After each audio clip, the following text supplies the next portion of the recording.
trade and commerce within the state, subject to the provisions of entry 33 of list 3.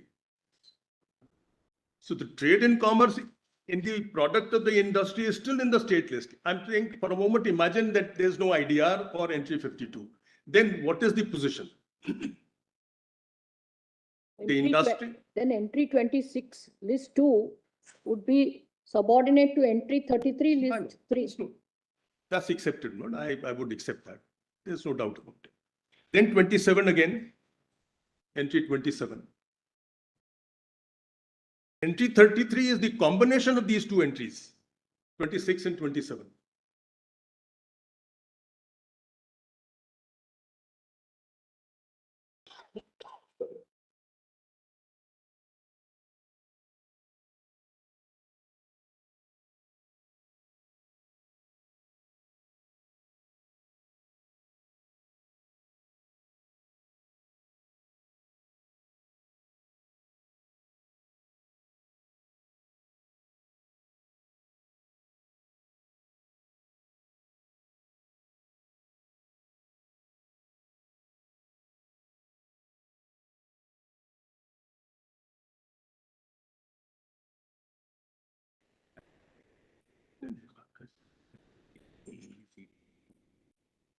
Entries दिखा रहा है.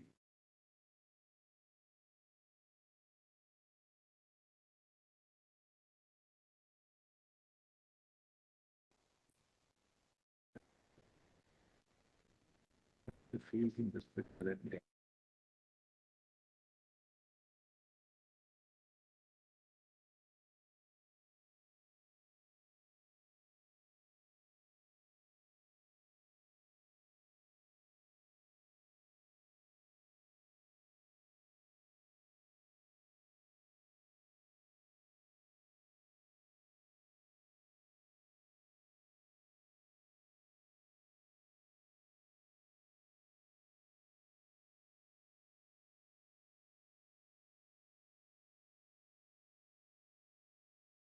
We tried fast.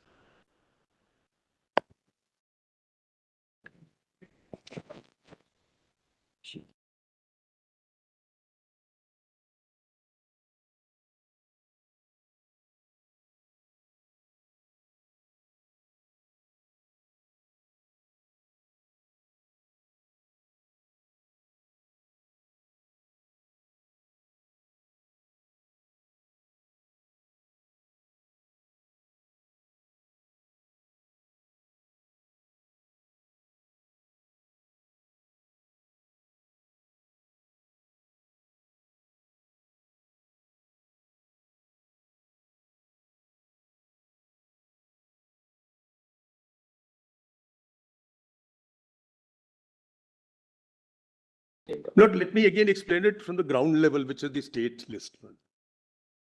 Now, state list contains 3 entries, lordships have seen, industry, which is basically state subject. Then the trade and commerce and the production and supply do not fall in the word industry because there is a separate entry for that, 26 and 27. So 26 and 27 will never come to word industry. Now, when the IDR Act makes a declaration with regard to any industry, a couple of questions that will arise. One is, what will IDR Act take from the state list, the declaration? It will only draw from entry 24. It can't take over from entry 26 and 27 because that goes to entry 33. The product of the declared or a notified or scheduled industry doesn't fall in entry 52, but goes to entry 33. Right. Now the question is what? So therefore, the entire doctrine of occupied field may not then be applicable to entry 52 of list 1, because on the face of the entry, a certain field, notwithstanding the declaration under entry 52 of list 1, falls under entry 33 of list 3. Undoubtedly. And the object of Parliament of the framers in putting it in entry 53 was, notwithstanding the declaration under entry 52, the states will still have power in respect of trade, commerce, production, supply, and distribution. Right. I'm not, before we come That to is any. entries 26 and 27. Then get Man, continued. Advisedly, they are not made subject to entry 52. Not made subject. Subject to 33. 16. They are only subject to 33 and 24 is subject to 52, not 26 and 27. They are independent entries. So if the parliament wants to take over anything pertaining to the trade and commerce, supply and distribution, then it has to pass some law under 33.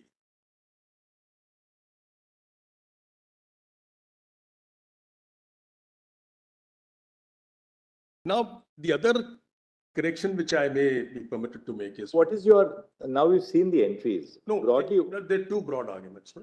One is, what is the Yes, theoretical yes. structure that you now, have created? first we say, Lord, Anything else you want us to, let's complete the entries yes, then kindly have Eight. entry 6, of list 2. Public health and sanitation, hospitals and dispensaries. Omit the rest, not take public health into consideration.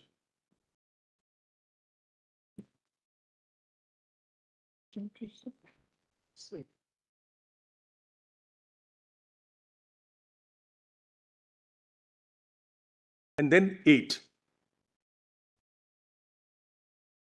Word is word intoxicating liquors. Now that is to say is an illustration of what follows. Intoxicating liquor in relation to that production, manufacture, possession, transport, purchase, sale of intoxicating liquors. The question is, what is the term intoxicating liquor stand for? And this term has a abundant legislative history, which we call the legal sense. So the question is, when the lordships are considering this term, my request would be the lordships will have to place the lordships in the position of the framers and see how they saw this term at that point of time. What the law was, what was the legal history, the legal sense. It is not always that in terms of the legislative power, lordships have relied upon the popular and the common sense point of view. Because more often than not, the entries have entirely different. any other entries that we have missed, or that's now the sum total? Yes. Now, my lord, the next entry in the state list, which I would pray lordship may have, apart from what lordships have seen, entry 51 list sites.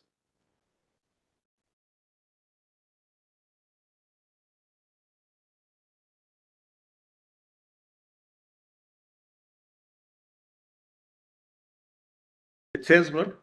Duties of excise on the following goods: manufactured or produced in the state, and countervailing duties at the same or lower rates on similar goods manufactured or produced elsewhere in India. So duties of excise on the following goods: A, alcoholic liquors for human consumption.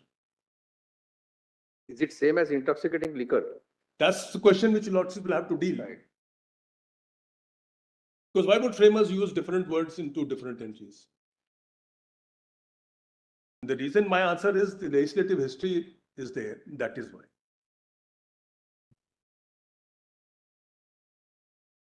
Is there any liquor which is not intoxicating? I don't think so. At least I have not experienced. Depends on the consumer, I suppose. Just come from Holi, so you have It to. depends on the person who drinks it, whether it is And how, intoxicating or how not. late? That could be strength of the effect, but effect will be there. Consumer. Alcoholic liquors, all Yeah, liquids yeah. containing alcohol, they are intoxicating. I can't imagine of a liquor which is not intoxicating. Heat industrial alcohol. Intoxicating means alcoholic content. Industrial alcohol has higher alcoholic content, that's all. It can't be had as it is. But then, do we have whiskey as it is? We have it with soda or water normally. That again, That again depends. Avoiding any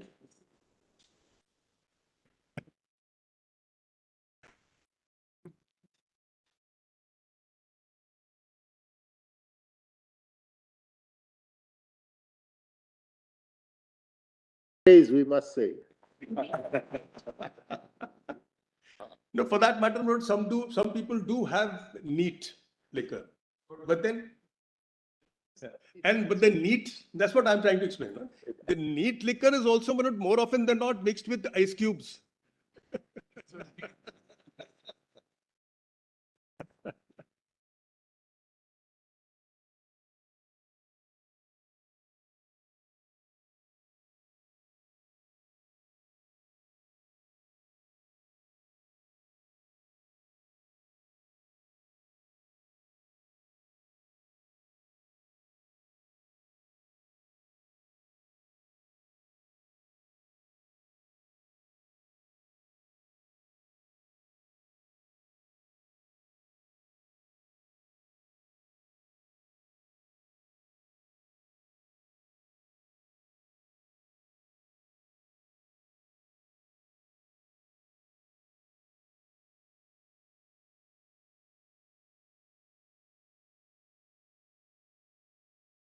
It's not a constitutional issue. No, but it has been, Lord. Kindly have Article 47. Kindly have Article 47. It says state can prohibit consumption of alcoholic drinks. So whenever they refer to beverage form or something that can be had as it is, neat as Lord Justice, there Article 47 refers to that as intoxicating drink.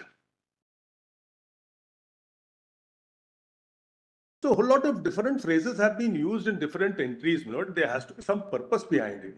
And that is what my endeavor would be to show why.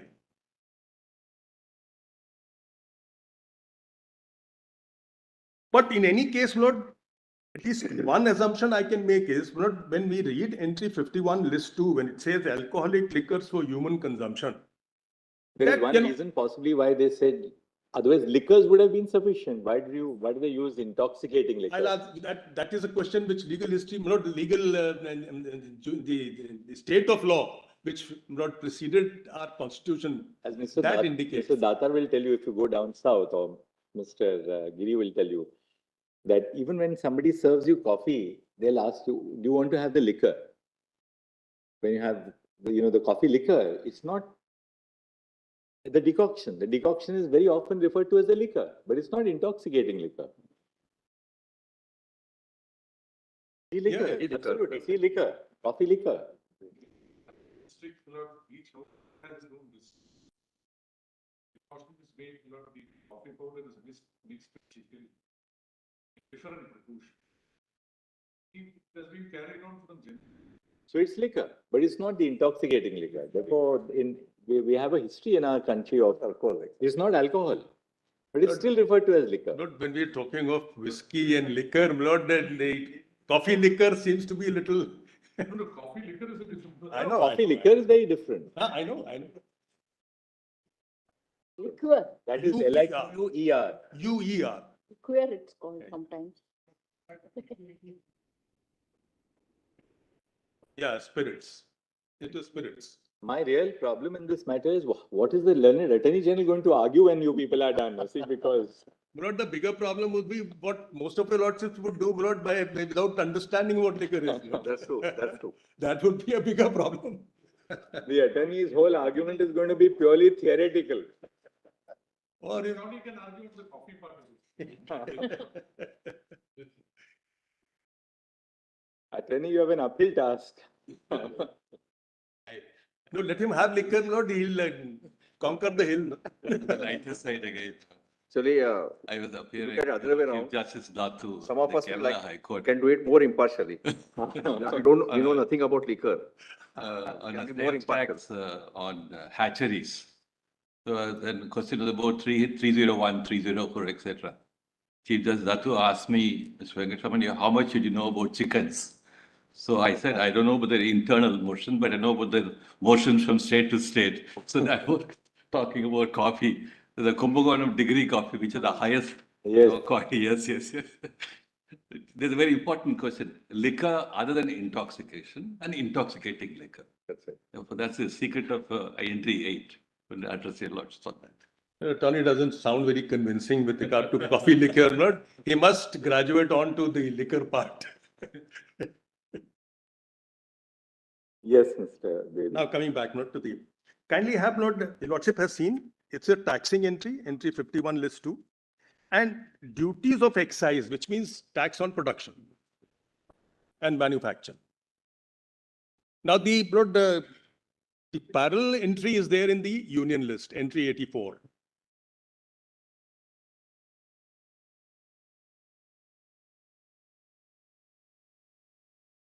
Lordship would have to see it before the amendment because now 2016, GST, etc., has really spoiled the shape of the entries. Pre-2016. It would be there in the footnote. Perhaps. Yes, we got it in the footnote. You have to thank Mr. Shankanarayan for producing this masterpiece.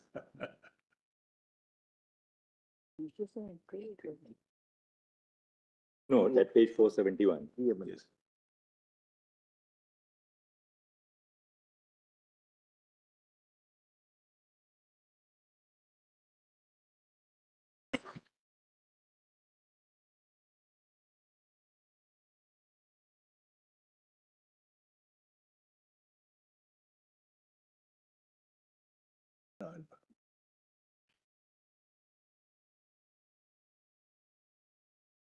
Kindly juxtapose this entry 51 with entry 84, the parallel of this entry in the union list. Because for tax purpose, it seems framers divided this end. Alcoholic liquor for human consumption and alcoholic liquor not for human consumption. So liquor was divided into two categories.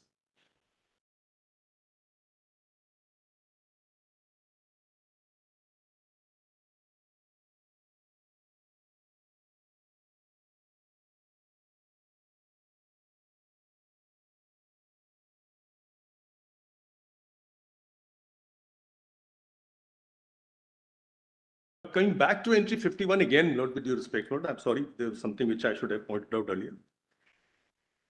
It contains three items in fact. Your Lordship would see alcoholic liquors for human consumption, that's one item. The other item is opium, Indian hemp, etc. And the third item is medicinal and toilet preparations, which are in the exclusion clause, but not including medicinal toilet preparations containing alcohol.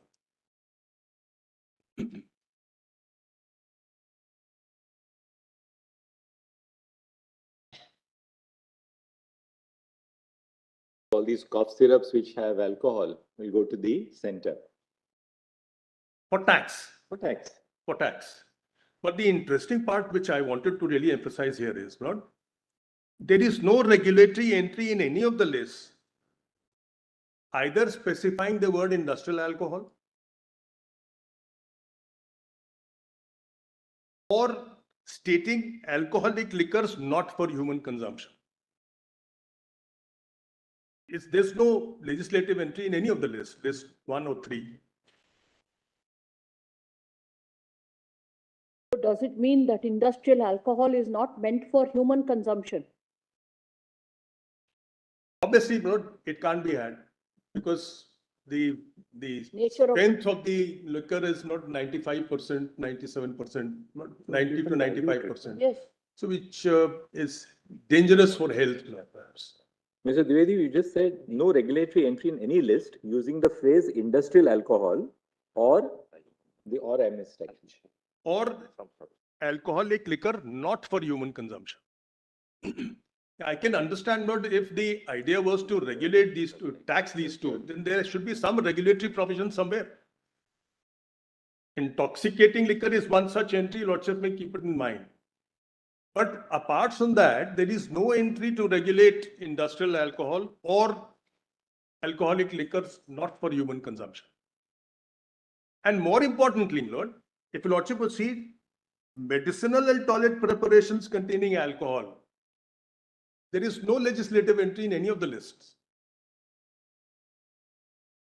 The question, therefore, which comes to my mind, which I raised before Lordship, and I'll try to answer that.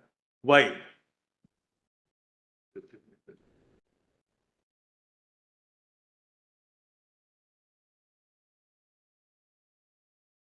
Taxing entry only regulates part of it. The intoxicating liquor or alcoholic liquor. But the rest of the parts are where we don't know. We have to speculate. Synthetics puts it in entry 52 because of IDR. If we put it in entry 52, then obvious thing would be that it goes to entry 24 then. Because you can't pick up from any other entry excepting 24, so far as industry is concerned. So if we place it in entry 52, then per necessity it must go to entry 24.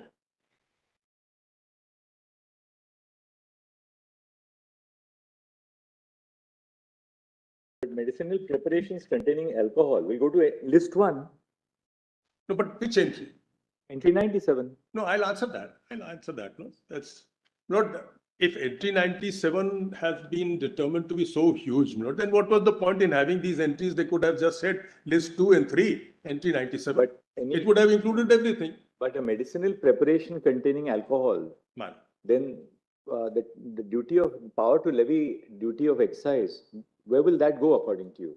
No, duty of excise is there, not entry 84. Right. Entry 84, list 1, Right. it clearly includes Include medicines. unamended. Answer. Right. It includes. So that's what I'm saying, Lord. The idea is to have these items as separate items, but for tax only, but not for regulation.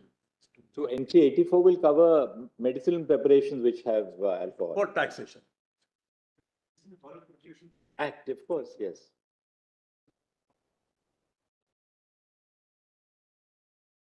So what appears apparently is that unless we look into the legislative history of this word intoxicating liquor and the laws pertaining to alcoholic liquors.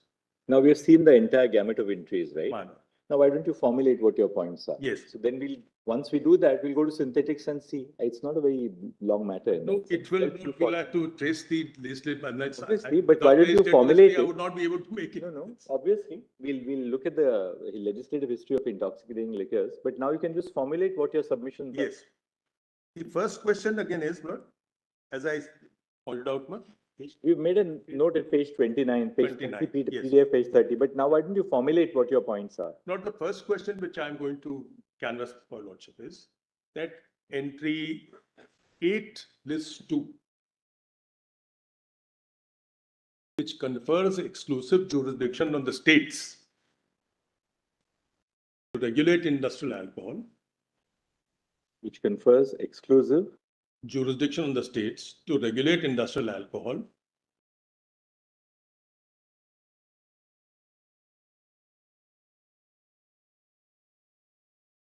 because industrial alcohol is part of intoxicating liquor.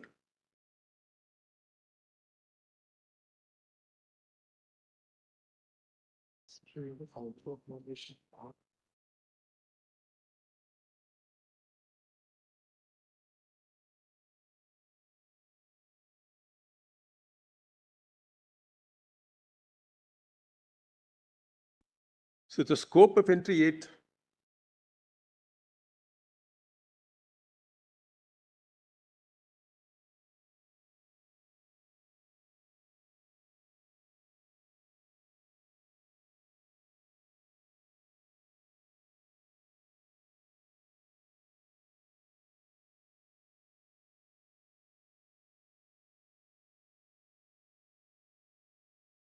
Industrial alcohol is part of intoxicating liquor.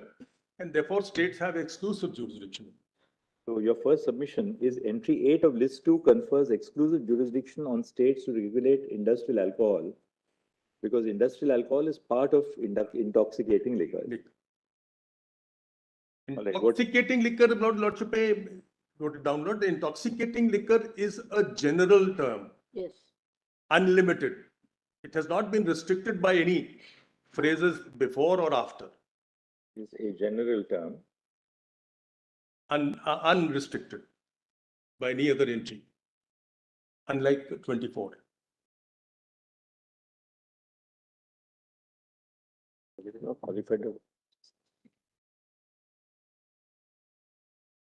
To put it in a better form, Lord, it's a specific entry. Industry is a general entry. This is a specific country which at least 3 constitutional benches of lordships have held that to be.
Intoxicating liquor is a general term unrestricted by any other entry.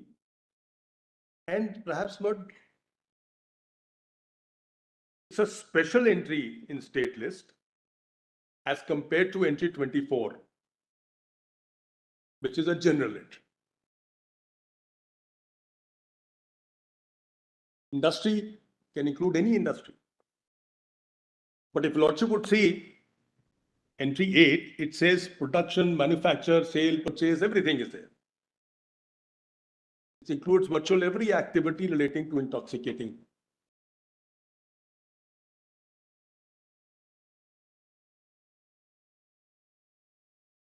And in McDowell's case, Lordships have held this very clearly that it's a special entry as compared to industry, which is a general entry.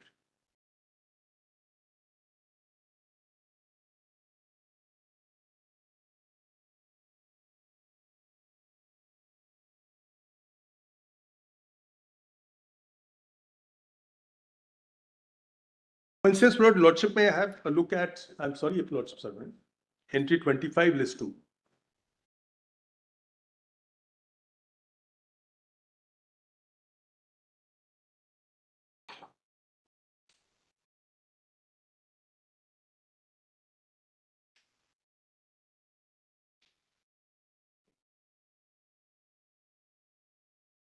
If I may place, no? Entry 25, list 2 says gas and gas works. That's an industry.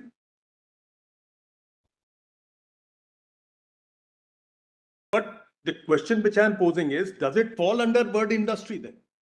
If there is a specific entry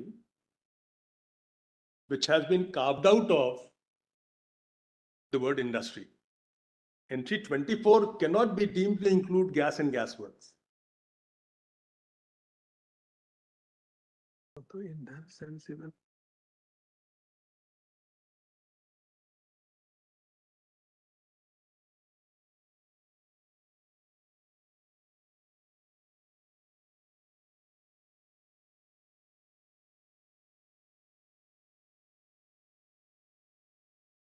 If industry was wide enough to include gas and gas works, then what was the point in having it there? We can't, by interpretation, make the entry redundant. Likewise, entry 8, it's a special entry as compared to the general entry, industry, entry 24. every other place they say.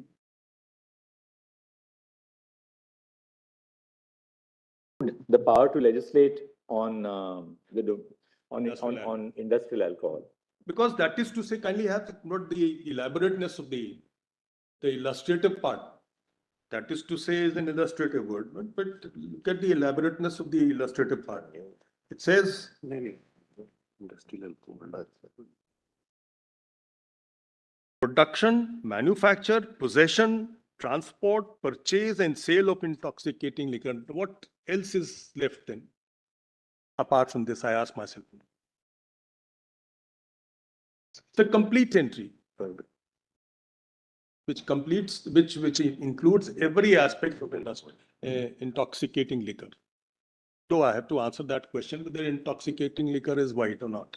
No, the question is whether intoxicating liquor would include industrial alcohol. Industrial. That is the question. That's the question. Yeah.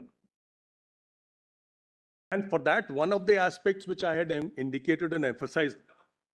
Wouldn't it postulate something which is for human consumption by its very nature? No, Yes. that's one way of looking at it. As I said, this is an entry which is general and uncontrolled. Now, intoxicating can mean causing intoxication to the humans. Yes. It can also mean a liquor which contains intoxicating element, which can cause intoxication. So to confine this entry to only that aspect that it may cause intoxication to humans when it is had as it is, as a drink, intoxicating drink. Kindly have Article 47 for a But moment. the purpose of industrial alcohol is never to intoxicate.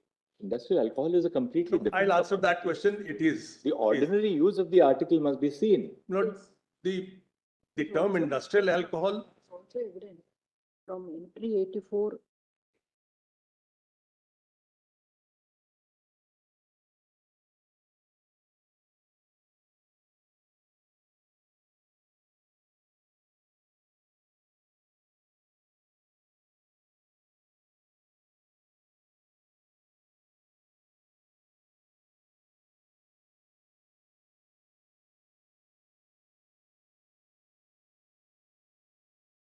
Not, let us not confuse the two things. Not, it may not be fit for human consumption as it is.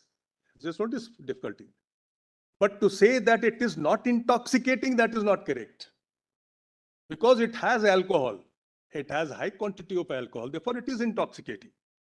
Not, we are attributing this term intoxication to humans only, that may not be correct. Considering the wide entry that it is, and a general entry which is unrestricted. Because if it was only human consumption, then entry 51 explained it. So why use the different phraseology? The phraseology would have been there in entry 8. Alcoholic liquor for human consumption. That is to say, the framers would not use two entirely different phrases for denoting the same thing. That's one aspect which I have. And I will show. Because if you see entry 84 clause A as it then stood, duties of excise on tobacco and other goods manufactured or produced in India, except A, alcoholic liquors for human consumption. Right. There only the state can levy. Debit duty. Yes. So again, the phrase is alcoholic liquor for human consumption. Now, my question to myself is that if alcoholic liquor for human consumption was a set phrase used by the framers to denote alcoholic drinks or beverage form, or which can be had by the humans, then the same phraseology should have been there in entry 8, if the idea was to indicate the same thing. And there is a reason why it is not so, because, as I said, legislative history is very critical in this regard.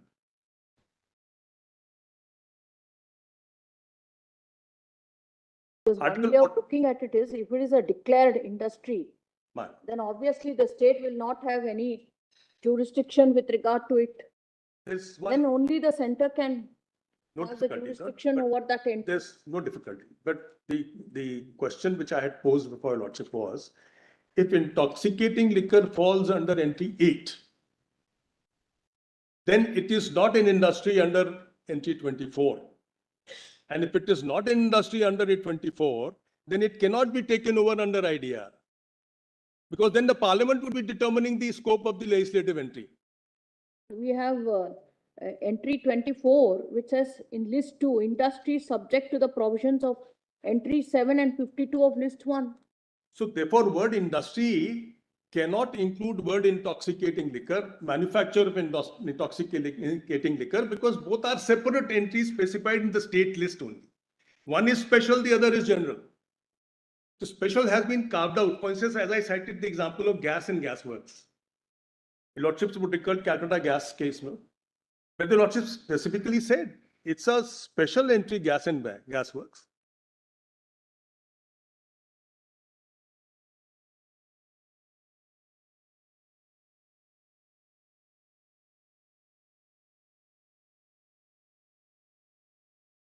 Intoxicating liquor.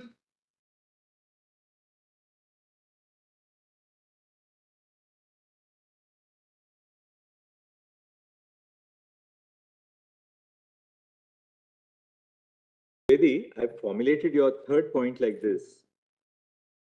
Entry 51 and entry 54 of list 2 use the expression alcoholic liquor for human consumption. Well, Entry 8 of list 2 you would have used the same phrase if the framers so intended.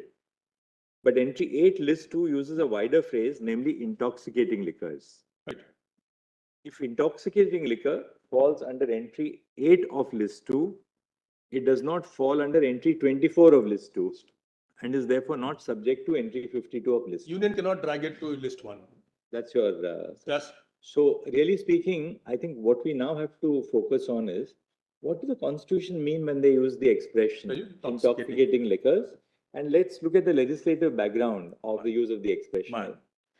Because, Mr. Dwivedi, then everything really either your argument either falls or survives on the content of entry 8. Yes. Does entry 8 intoxicating liquor include as industrial Absolutely alcohol? correct. That's right. But the alternative argument is that even if industry is the second question which I'm formulating is that even if word industry includes industrial alcohol. Even if industry... Word industry includes industrial alcohol. In entry 52. But first it has to include in entry 24. Right. So alternatively, even if industry in entry 24... Then only it can be taken over under entry 52. No, we're just formulating it. Yes. I want to understand your... Quite. Alternatively, But even if if the industry... let's just hold us the thought down, I'm sorry. Alternatively, even if industry in entry 24 or entry 51... 52 list 1. 52 of list 1 includes industrial alcohol. Industrial alcohol. Then whatever goes to in list 1 is the manufacture. What? Manufacture of industrial alcohol. And once the industrial alcohol as product of the notified industry emerges, it goes to entry 33.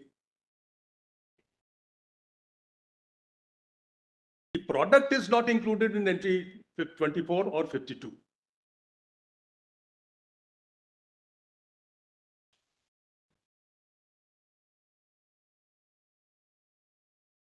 So what is included in industry and not the product? That's what you are saying. Not the product. But it has been well defined. There are at least 7 constitution benches which say word industry only denotes manufacture. It does not include trade, commerce, or production, supply, and distribution. Word production has been I would suppose not out of caution, it has been used over, but manufacture goes to industry.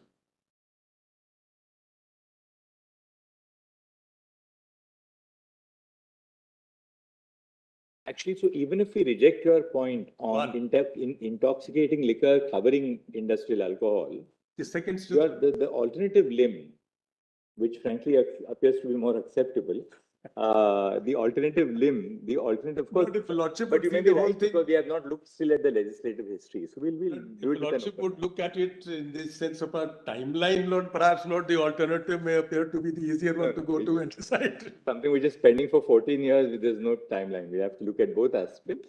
But therefore, your second limb is that even assuming it's industry within entry 24 and therefore under entry 52, only the manufacturer falls within entry 52 of list. Product goes. The rest of the product is governed by entry 33. And if it falls in entry 33, then you can levy fees. The jurisdiction doesn't arise, Lord. Right. Jurisdiction of state doesn't arise. Jurisdiction is there. Because you can levy fees then. Fees in respect of any of the entries. If your lordships come to the conclusion about the jurisdiction part, then what can be the ambit of jurisdiction is a separate issue. which that can be adverted to, and the disputes will arise. They can keep on coming off and on and can be answered. But the issue is of state's jurisdiction, whether it is there or not, to regulate and control industrial alcohol. Now, another interesting aspect here would be, we have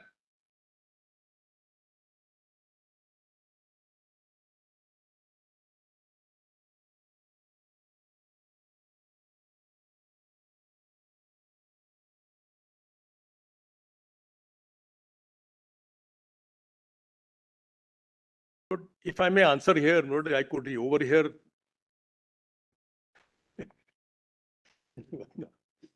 It's coming there.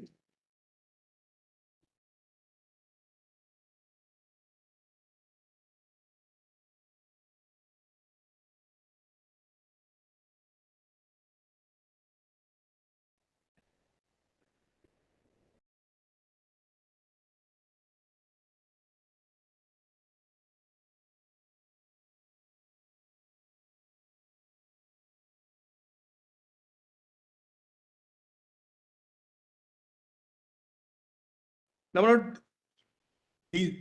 So these are the 4 submissions or the alternate the submission? B part of that last argument is that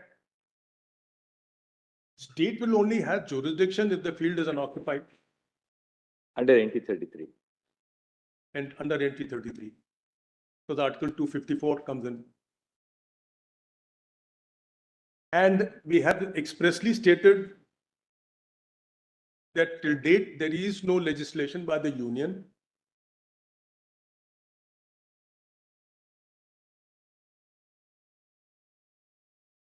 because under the IDR Act, Section 18G is there. If I may place that, Lordship may have a look at it. So this would be the last limb.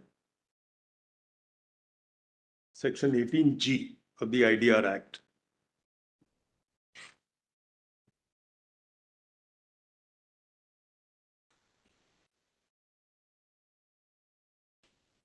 So what is the submission? Section 18G, how do you formulate it? Then we look at it.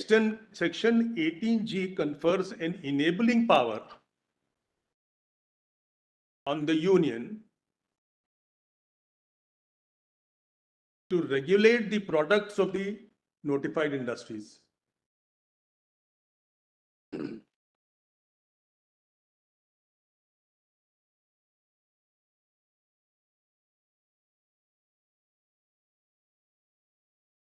Securing equitable distribution and availability at fair price, they can regulate. And that regulation has to be through an order issued by the central government, a notified order. It's like a control order.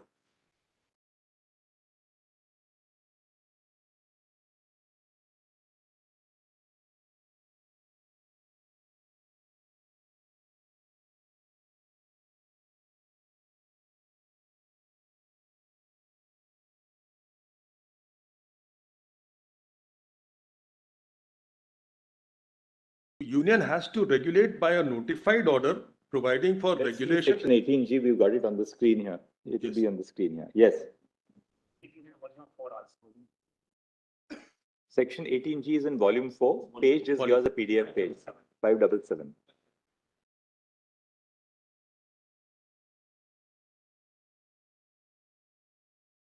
This section 18G is traceable to entry 33 list 3. The central government, so far as it appears to it to be necessary or expedient for securing the equitable distribution and availability at fair price, or any article or class of articles relatable to any scheduled industry, may, notwithstanding anything contained in any other provision of this Act, by notified order, so may by notified order, provide for regulating the supply and distribution thereof and trade and commerce therein. So it has to be a notified order. There has to be, because if I recall correctly, I missed it, but I'll get hold of it inside. Because Lord Chief Justice has in one of the judgment 254 has said there has to be in fact an order there. It has to be real conflict. It has to be actual conflict, not supposed conflict that in future order may be issued and then conflict may arise. So there has to be a real conflict, actual conflict before jurisdiction can be taken away.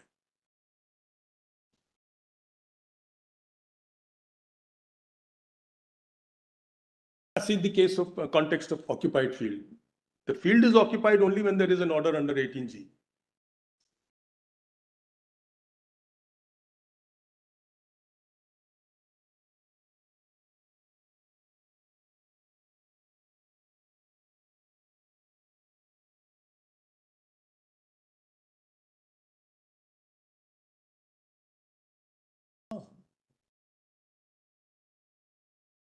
As my friend rightly says, not that under 254, state can still legislate and get the presidential assent to override them. Yes. But that's a different issue. I will not. But then that is, at least that indicates that the field has to be actually occupied.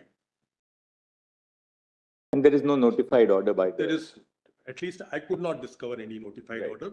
My friend has also asserted that. And in response to in their written submission, they don't say that there is a notified order. They say that it's not required. Right.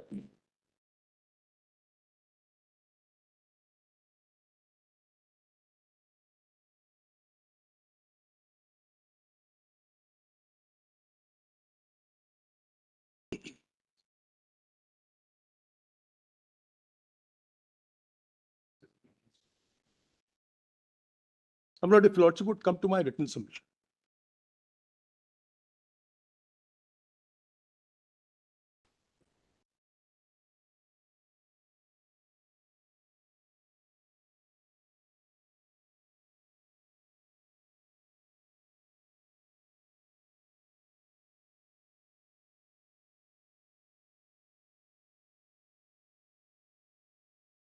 But may I take Lordships to my written submission? Please.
Saturday,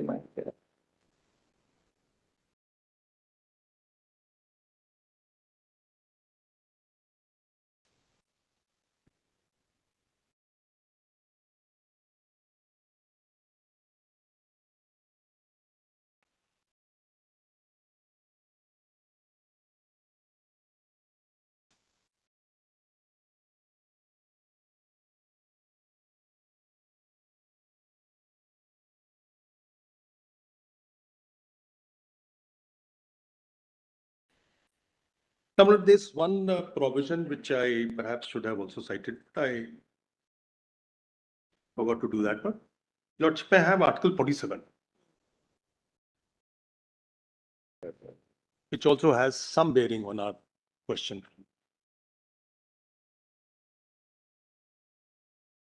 So this is a non-enforceable article. It does not impose any restriction on the legislative power, but it certainly gives an indication. The state shall regard the raising of the level of nutrition and standard of living of its people and the improvement of public health as among its primary duties. And in particular, the state shall endeavor to bring about prohibition of consumption except for medicinal purpose of intoxicating drinks. So where they wanted to restrict to beverage form, which is had as it is, they use the term intoxicating drinks. I had a question whether he read any. Getting things, consumption of it. Consumption.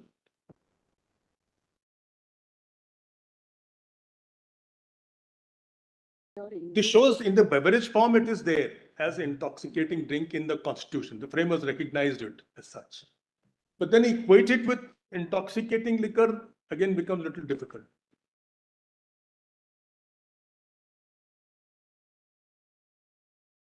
I'm not. Now that you've formulated, now let's go to the legislative history and then the few cases you want to cite. Right.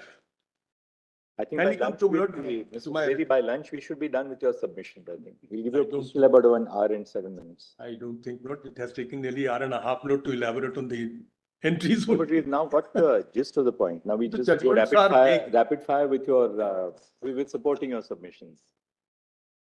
Lord, I would only request is, Lord, it's an important issue. Lord, then where rapid fire may lead to leaving out something which is important.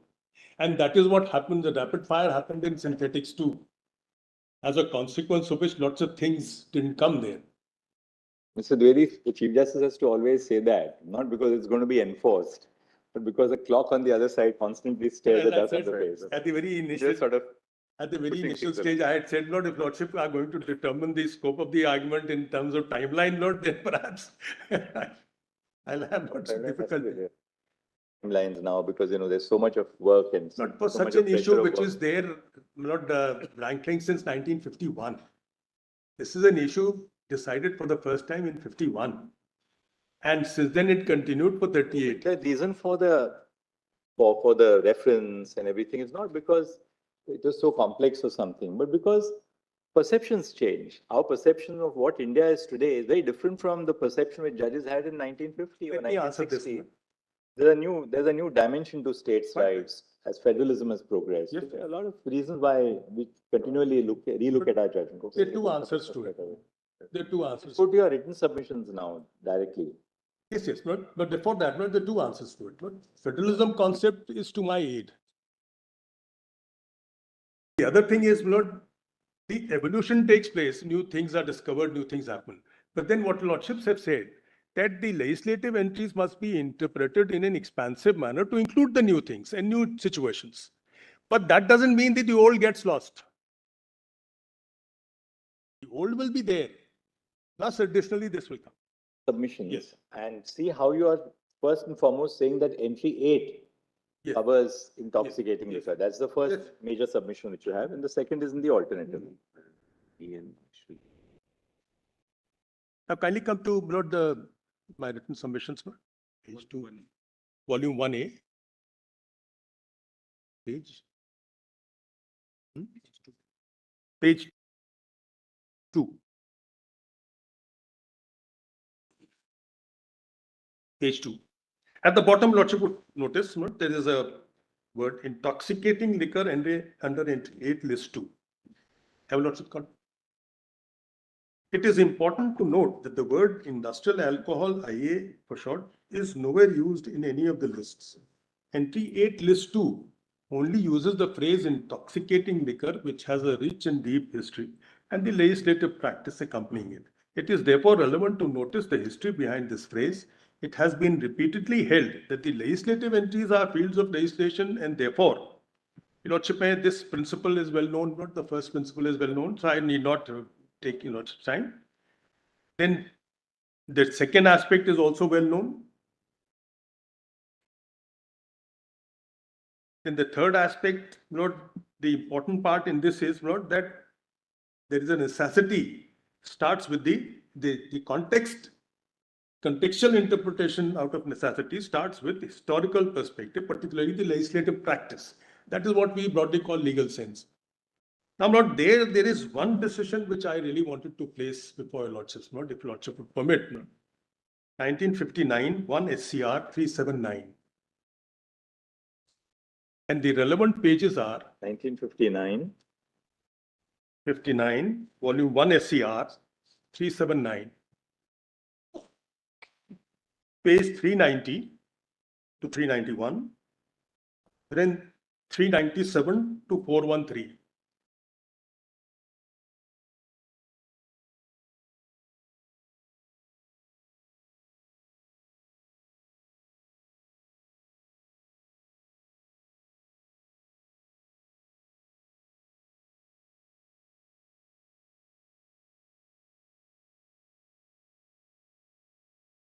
This decision is not 51, 1 SCR is in volume 5B, page 481.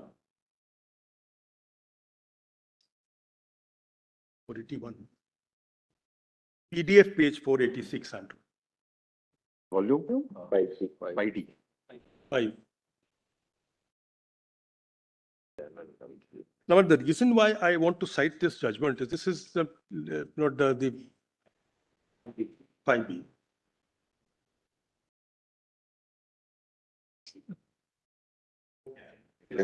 Canon Duncan.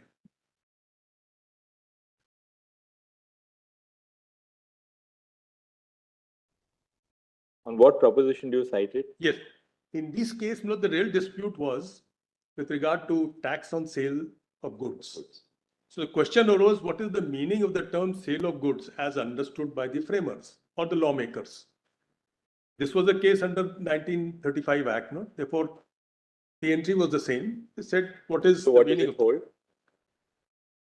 Their Lordships debated the question whether we should adopt the popular sense or the common sense point of view with respect to legislative entry, or we should adopt a sense which is in conformity with the legislative practice, which they call the legal sense.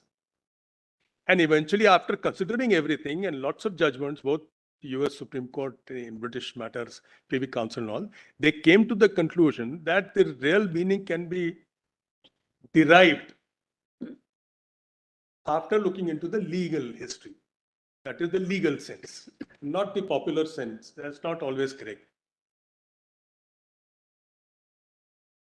From legal history, yes. But How this had been used even before the adoption of that entry in because what they said, the Government of India. quite right. And what the Lordship said, that the Lordships would have to sit in the position of the framers Fair enough. and see what the law was. In what sense? Really, I don't think we need to labor that point really. No. Let's go. This is what, but I wanted to rely on this. Absolutely. Therefore.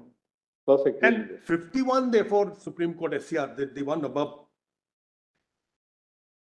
Balsara. This is 1951 SCR 682. Yes. This is Balsara versus State of Bombay. Or State of Bombay versus Balsara. Where do we find it in the volumes? Volume 5B? Volume 5. 5B. 5B, right? 5 only 5. 5. Volume 5, page 1718. And what does it say? I mean, you can just formulate it for us. In Balsara, the question, of course, the case was with regard to potable liquor. Yes. But they considered the history of the term intoxicating liquor.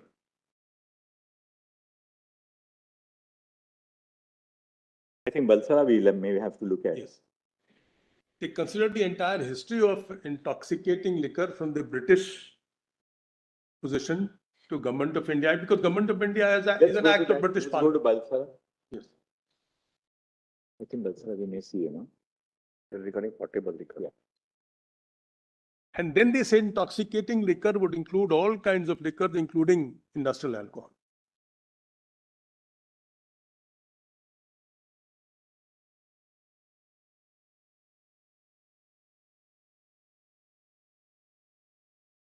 So there is a difficulty, Lord. I have it in SCR form. Lordships have it perhaps in AIR form.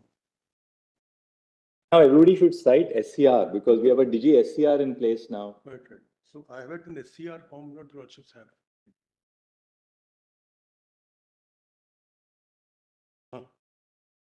Yeah, I have it. And with petrol certificates. Right here. That is just opposite. It is 1951.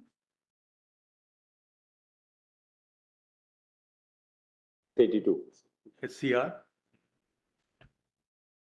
1951 SCR, page 682. You can load it for us on the Digi SCR. You can load it on the screen. Yes. So that's the official report. He has given SCC online. You've given SCC on that. And this further went to the extent of saying even medicinal preparations containing alcohol would come under intoxicating liquor.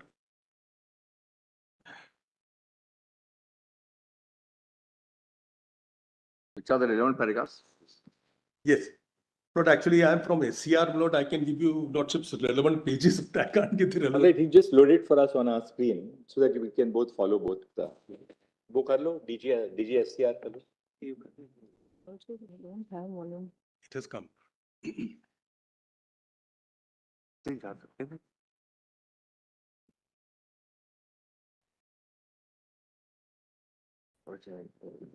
DG SCR.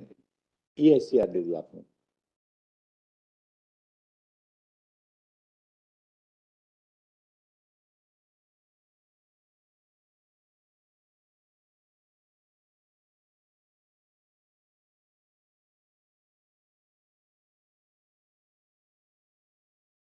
The neutral citation. See this can I.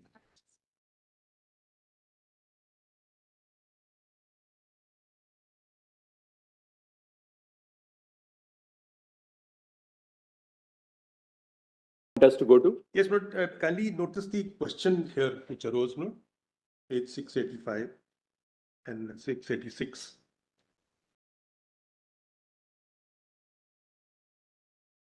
Question is with regard to, obviously, as I said, no,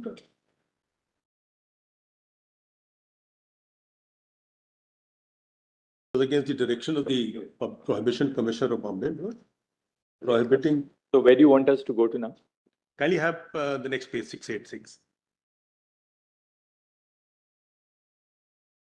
The second paragraph. The act in question was passed by the legislature of the province of Bombay. This was an act under Government of India Act, not 1949 Act, therefore Government of India Act, and the entry was entry 31, which is in the same terms, not as entry 8.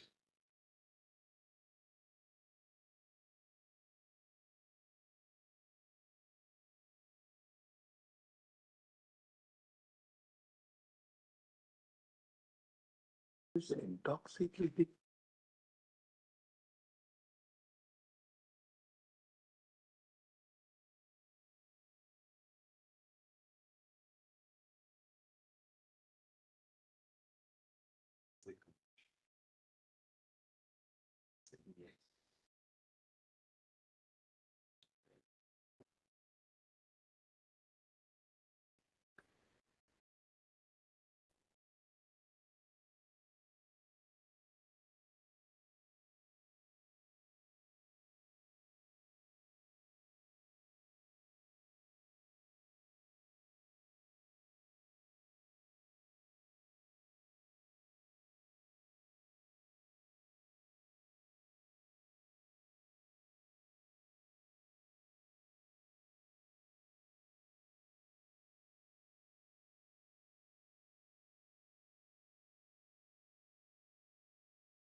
page do you want us now? Let's go where they discuss liquor and, intoxicating That's liquor. page 703. man. Page 703 page out. That's how it happens to.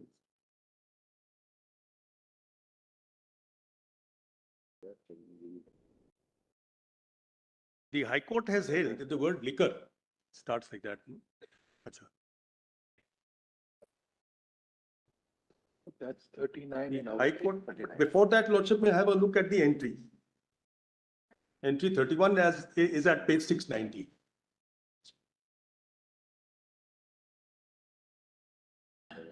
Page 690. Says entry 31 list 2. Intoxicating liquors and narcotic drugs, that is to say production, manufacture, possession, transport, purchase, sale of intoxicating liquors, opium, and so on. We're not concerned with opium and all, but intoxicating liquors was the word they used. Coming to page 703. And this law was claimed to have been made under entry 31, list 2 of the Government of India Act 1935. Slightly above this is a definition of liquor. Oxford English Dictionary. Earlier, just slightly earlier. Liquor includes spirit of wine, etc. Just above this paragraph, starting from High Court has held. The High Court has held, yes. The High Court has held that the word, may I? Paragraph 39 in this. What defines that?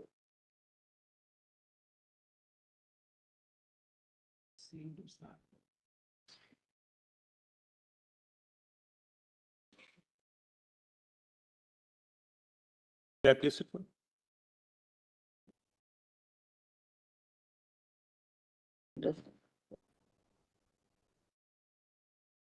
In the Bombay Act, perhaps there was the definition of the word liquor, That's it. which included spirits of wine, methylated spirit, and all liquids consisting of alcohol.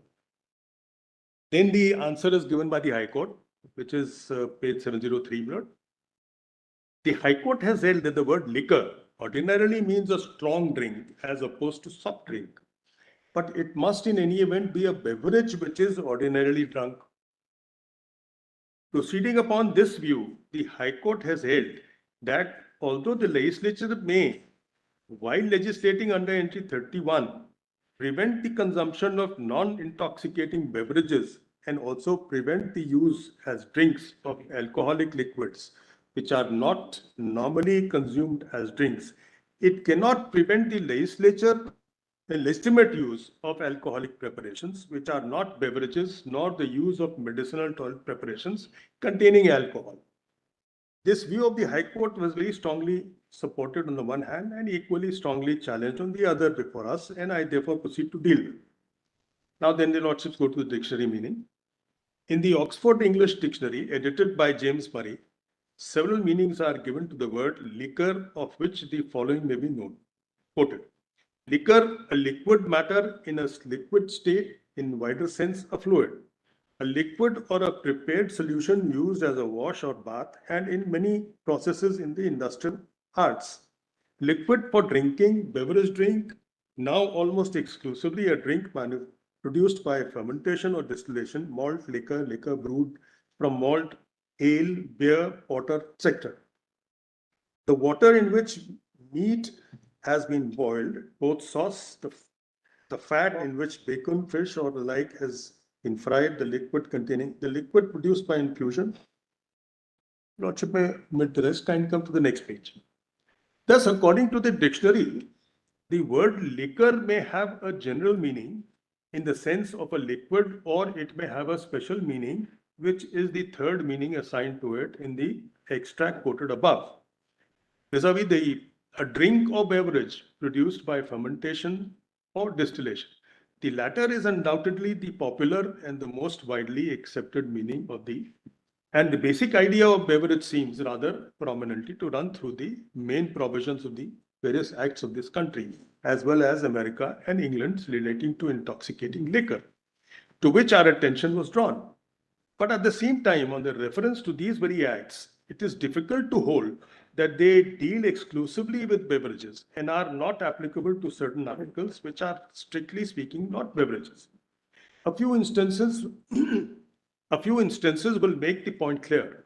In the National Prohibition Act 1919 of America, the word liquor and intoxicating liquor are used as having the same meaning, and the definition states that these words shall be construed to include alcohol, brandy, whiskey, rum, gin, beer, ale, water, wine, and in addition thereto, any spirituous, vinous, malt, or fermented liquor, liquid, and compounds, whether medicated, proprietary, patented, or not, and by whatever name called, containing 1/2 of 1% of more or more of alcohol by volume, which are fit for use as beverage purpose. Having defined liquor and intoxicating liquor rather widely, the Volstead Act accepted denatured alcohol, medicinal preparations, toilet and antiseptic preparations, flavoring extracts and syrups, vinegar and preserved sweet cider, which suggests that they were included in the definition. In some of these items, we have the qualifying words unfit for use for beverage purposes. But the heading of the section 4 of Volstead Act, under which these exceptions are enumerated, the exempted liquors. Mr. Dwivedi, if you go to para 40, we are in para 44, which says coming now to the various definitions. Middle of that para. Yes. If you go to middle of that para, even if we exclude the American and English acts from our consideration, Right. we find that all the provincial acts of this country have consistently included liquids containing alcohol in the definition of liquor and intoxicating liquor. May I place it, Lordship? Yes, you can just read from there, even if we. Lordship was reading. In the Bengal Excise Act, now the first. No. The para is coming now to the various definitions. All right. Coming now to the Middle of the para. No, I have it now. Even if we. Coming now to the definition. No, just skip that. Even if we exclude the American and English acts, that's the ratio. But can you have it from the form, because it refers to the local Not acts. necessary. Just the formulation is even if we exclude the American. That's what we are relying on. No, they were relying upon Indian acts too earlier. Lordship. That's not necessary now. Just go to even if we.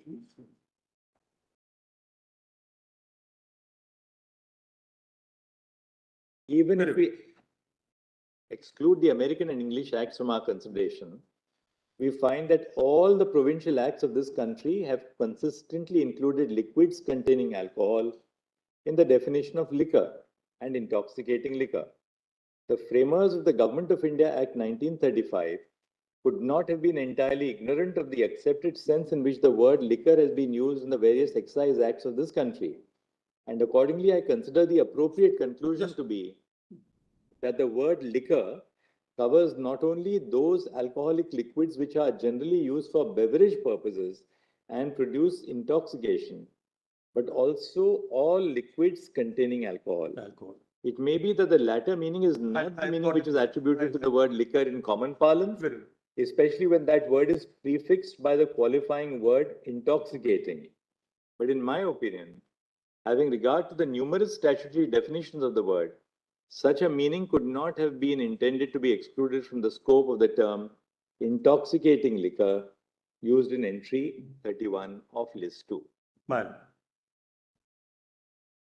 This is entry 31 is entry 8. Is entry 8. Of the Constitution.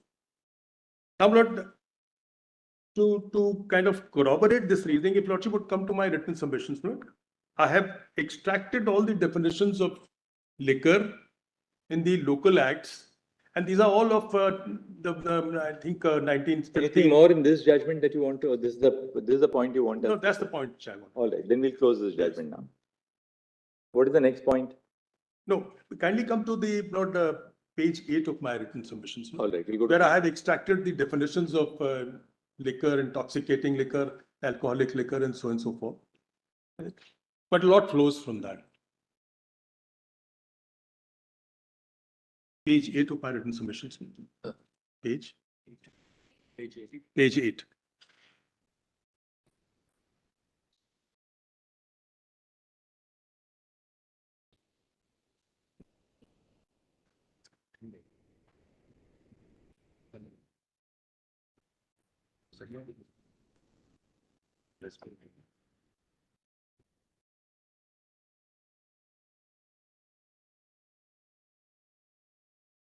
Page 8. Yes.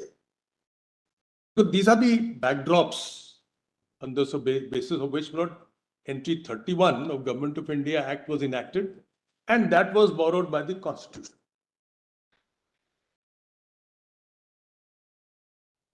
Page 8. First is Bombay Abkari Act 1878. Liquor includes spirits of wine, methylated spirit, which is not potable, it's poisonous. Spirits is defined later on, but I'll show that. Means any liquor containing alcohol and obtained by distillation, whether it is denatured or not. That's the important part. So they were quite conscious of the fact that there is something like denatured spirit, which is not potable.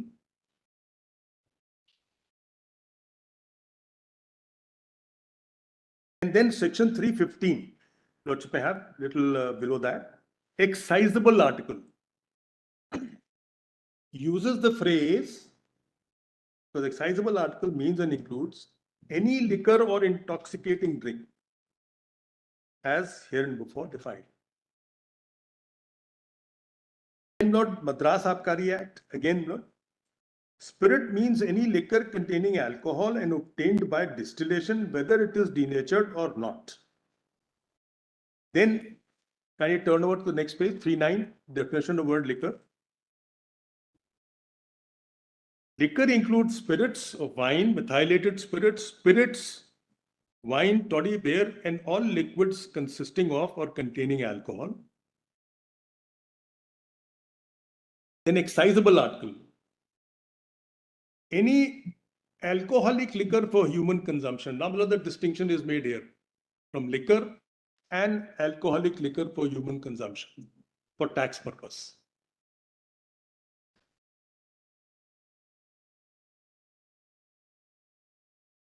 And this is followed in the next act also, the Bengal Act. Any liquor for human consumption, excisable article, any liquor for human consumption, it follows the same pattern, Lord. And then, Lord, it defines in section 2, intoxicant means any liquor. May leave the rest, no? Kindly see section 2:14, liquor means liquid consisting of or containing alcohol and includes spirits of wine, spirits, wine, toddy, pachwai, not to remember the rest. Section 219, spirit means any liquor containing alcohol obtained by distillation, whether it is denatured or not. Then Lord, Bihar Act follows the same pattern. These are around the same vintage. Excisable article, any alcoholic liquor for human consumption. Section 214 defines liquor, includes all liquids consisting or containing alcohol. And then spirit means any liquor containing alcohol obtained by distillation, whether it is denatured or not. Then comes more the MP Excise Act, which is same vintage, the same pattern, Lord, you could notice. Alcoholic liquor for human consumption, so far as the excise duty is concerned. Liquor, defined, Lord, widely, includes all spirits, all liquids consisting or containing alcohol.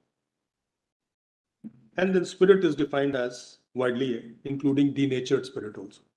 So spirit is part of liquor, and the denatured spirit is also part of liquor. Likewise, when you come to Punjab Act, 14, which applied to Delhi, Haryana, Himachal Pradesh, and all these. Here there is an interesting thing which comes in now. Section 214, liquor means intoxicating liquor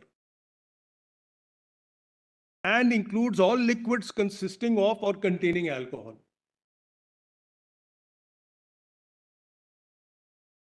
To omit the rest, not spirit means any liquor containing alcohol obtained by distillation, whether denatured or not. So in other words, even denatured spirit was part of intoxicating liquor. Intoxicating liquor means intoxicating liquor, both are equated. And Lord, the same pattern is followed in the Chhattisgarh Act of 1950.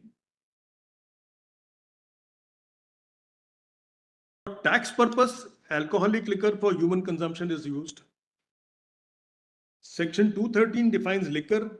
Liquor means intoxicating liquor and includes spirits of wine, spirit, all liquids consisting or containing alcohol. Then spirit is defined to include even denatured spirit. Again, not UP Excise Act of the same vintage, follows the same pattern, exactly the same pattern.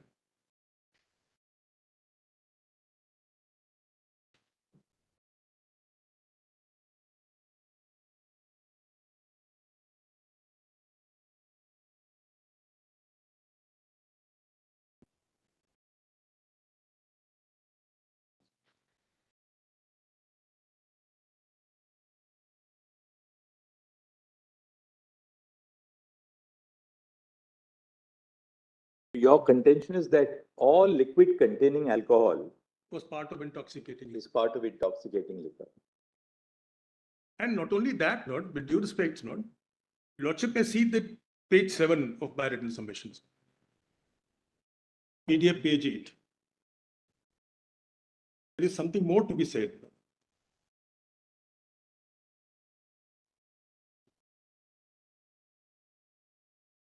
And I'm only basing this on the fact not that we have followed the Government of India Act 1935, which is an act of British Parliament. So therefore, the pattern and thinking would be the same as it was there. And if in 31 that was the concept, then that has to be the same in the Constitution because framers adopted the same.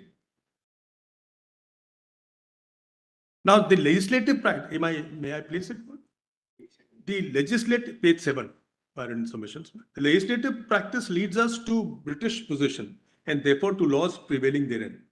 License Consolidation Act of 1910, Section 110, Spirits Act 1910, Section 3, 4, 5, and 6.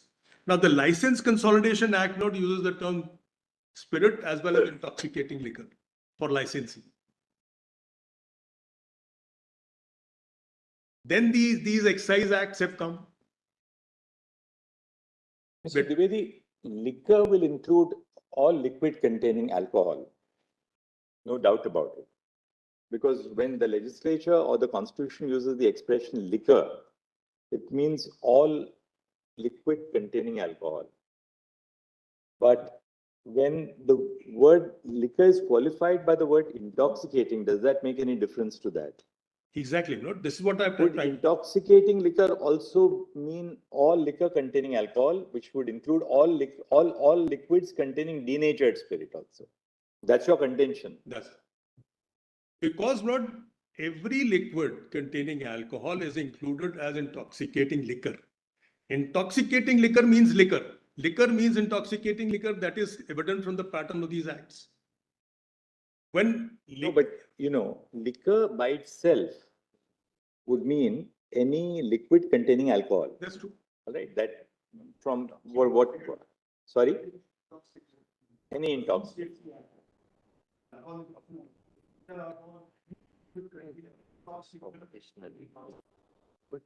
how? Not what perhaps is pointed out is that perhaps there can be a drug in a liquid form, which may be intoxicating. So therefore, it can be a liquid containing intoxicant. So word intoxicant was wider. Intoxicating does not mean that it has to be capable of human consumption. It indicates the potentiality of the item, that there is alcohol in it, and therefore it is intoxicating. It can mean both, something had as it is, as well as a beverage, or as well as liquid containing alcohol, because that is intoxicating. Not, for instance, take the instance of the country liquor. The country liquor is extremely common all around in most of the states and is the highest revenue churner in the states, perhaps. Now, what is country liquor? If I may place before your lordships that chart we had prepared to explain to your lordships the term intoxicating liquor.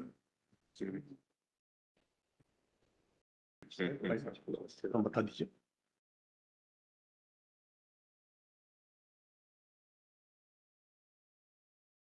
The rectified spirit. Actually, the base is the rectified spirit. His argument is.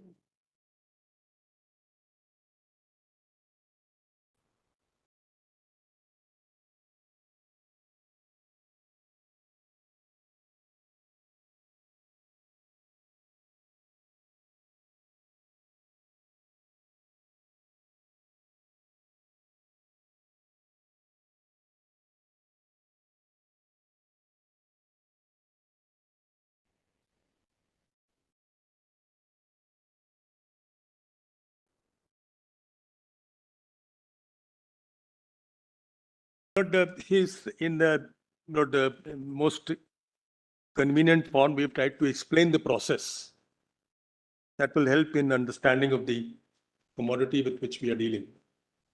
Mr. Dwivedi, can we you are showing us the definitions of the Excise Act, various states.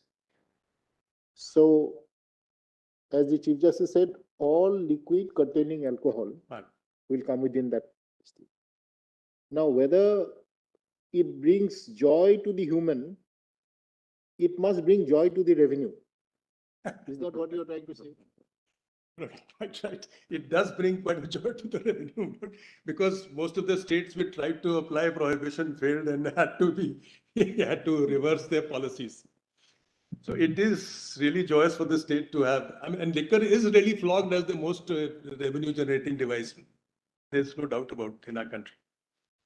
And therefore, every state wants to control it. But the important part is not, let's see, the chart which we have indicated, the process of manufacturing spirit. It is a heavy, dark colored, viscous liquid, molasses, because that's the basic raw material, molasses. It is the heavy, dark colored, viscous liquid produced in the final stage of manufacturing of sugar. And it is the byproduct in the sugar industry and raw material for the manufacturing of alcohol. Now, how does it happen? Fermentation. Firstly, the viscous liquid obtained from the sugar industry is mixed with water and yeast. It is also added to convert the fermentable sugars present in the molasses into alcohol. By the process of fermentation, a saccharine solution is obtained, which is also known as fermented wash. In the fermented wash obtained during this process, only 10 to 11% alcohol is generated in the total volume. Fermented wash is conveyed from the wash backs to the stills columns in closed pipes. In the process of separating ethyl alcohol from the fermented wash, and in this process, various components of the mixture are separated by virtue of their difference in boiling points. During the process of distillation, impurities like acetaldehyde, fused oil, impure spirits, which are not fit for human consumption, are removed. The product comes to be rectified spirit having strength of 91% to 95% after the process of distillation. Now, this is not ethyl spirit or the rectified spirit as we call it. Redistillation. In order to further remove the impurities, the redistillation is done. After redistillation, the product comes to be extra neutral alcohol having strength of 95 to 97% volume by volume, meaning thereby out of 100 liters of ENA, 95% to 97 is alcohol. This distilled liquor can be aged or unaged to produce potable alcohol. For aged distilled liquor, maturation is required. For unaged distilled liquor, no maturation is required. Vodka, gin, country liquor are examples where maturation is not required. This fact clearly shows that the liquor before maturation is also fit for human consumption. Now, the two columns note the maturation. For maturing of IMFL, Indian made foreign liquor, maturation is only to improve the quality of alcohol, and in this process, ENA is stored in the wooden vats for the period of 1 year or 2 years or 5 years, 10 years, 12 years and 18 years, in which chemical changes occur during storage. As the spirit in the container moves back and forth through the wood, the ingredients, including flavoring compounds, are extracted from the wood and carried back into the container's contents on its own. Now, their column is not, Lordship, you see the rectified spirit which I was talking about. After distillation or redistillation, the extra neutral alcohol becomes fit for human consumption. One is required to add only demineralized water into ENA, having strength of 95 to 97% volume by volume in India. Country liquor is manufactured simply by adding demineralized water essence plus caramel into the ENA to bring its strength to 25%. So you dilute it because it can't be had as it is. It will really burn your intestines. To bring its strength to 25% volume by volume for plain country spirit, and to 36% for manufacturing of spice country spirit. For preparation of energy, this is important, not since ENA is fit for human consumption, it is also used for the purposes of preparation of medicines.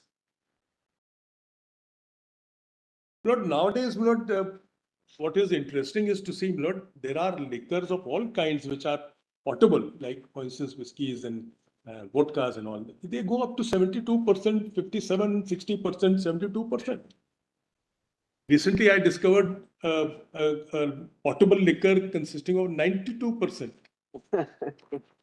So, Lord, as the Lordship said, Lord, as the time passes, new things come in, new concepts emerge. People keep on experimenting. They want the strongest drink possible. Therefore, they get it.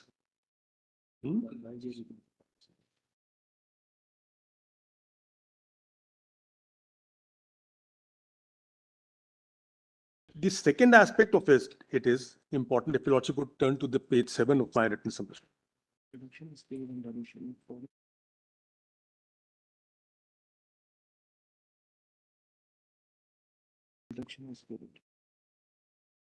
Blood, because there are blended whiskies, there are single malts. Addition of demineralized water, reduction of spirit, dilution. Addition of demineralized water in the alcohol is done to bring the higher strength to lower strength. In the case of Indian made foreign liquor, by adding demineralized water, strength of 90% V by V to 97 V by V is brought down to 42%. And the desired strength as per the norms. Then it is bottled. Not, I need not go into that.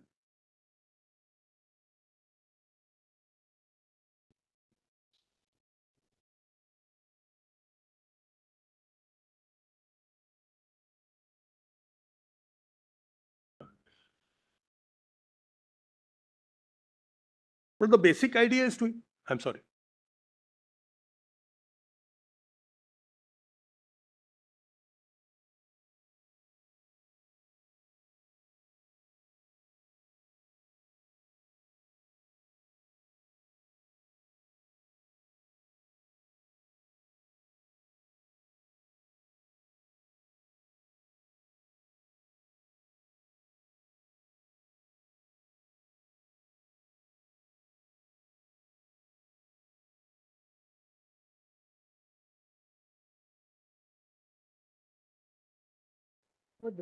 So far as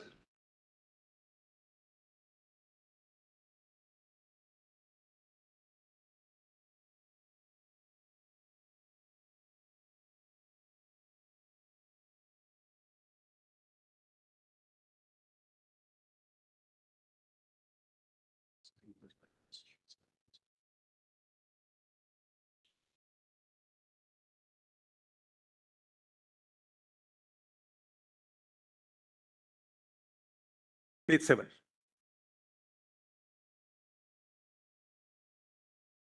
But before that, not the term portability, which is now being used with regard to entry 8.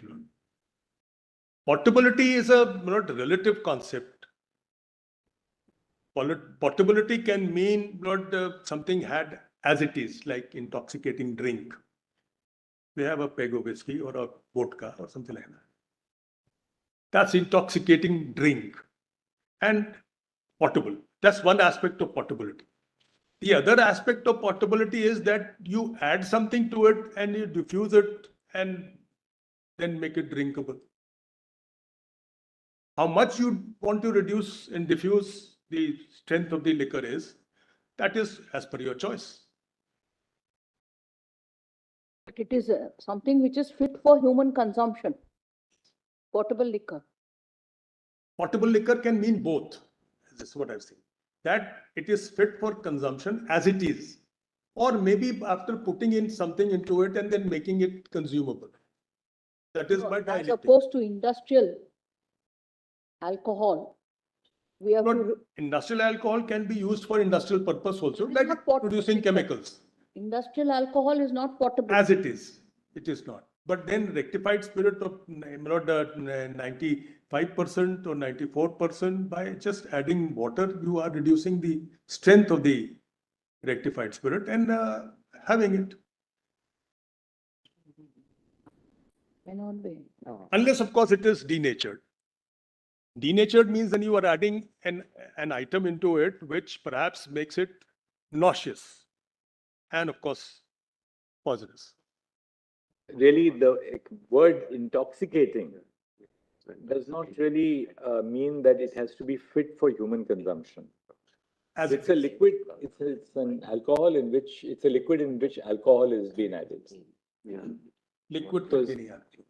You're relying on the legislative history, which was referred to in Balsara's case 1.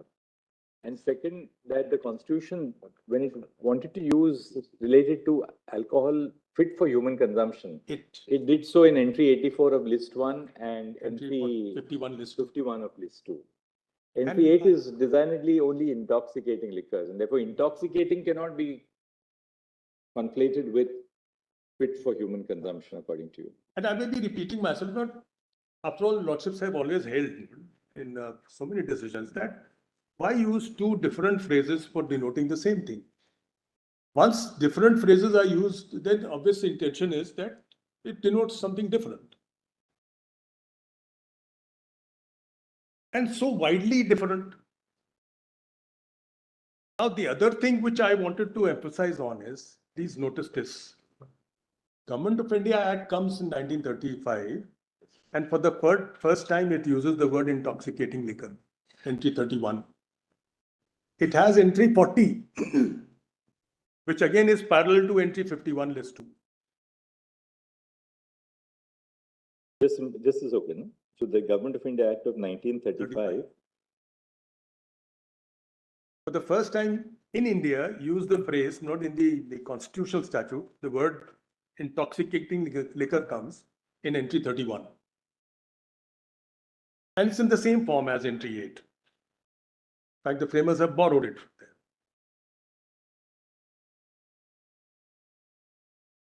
And at the same time, they use the same phraseology as in entry 51 list 2.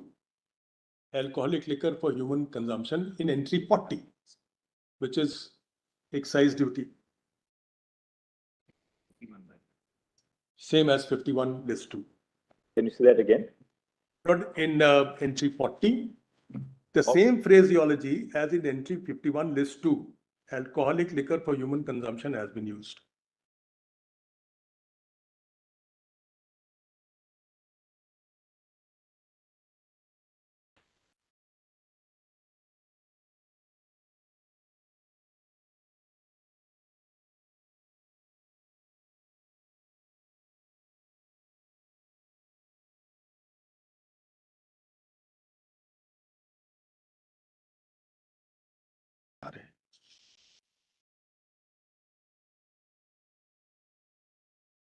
And I had placed the local acts as forming the backdrop. Surely not the makers of the Government of India Act were aware of those local acts. Their own Liquor Licensing Act, which used the term intoxicating liquor. Their Spirit Act of 1870, which used both denatured as well as And it was used for licensing in the Intoxicating Liquor Act of 1910.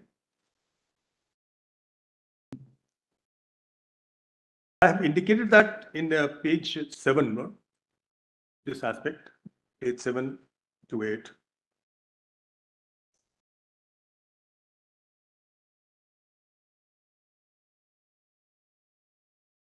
But an interesting factor which I wanted to bring to your Lordship's notice in this regard is this.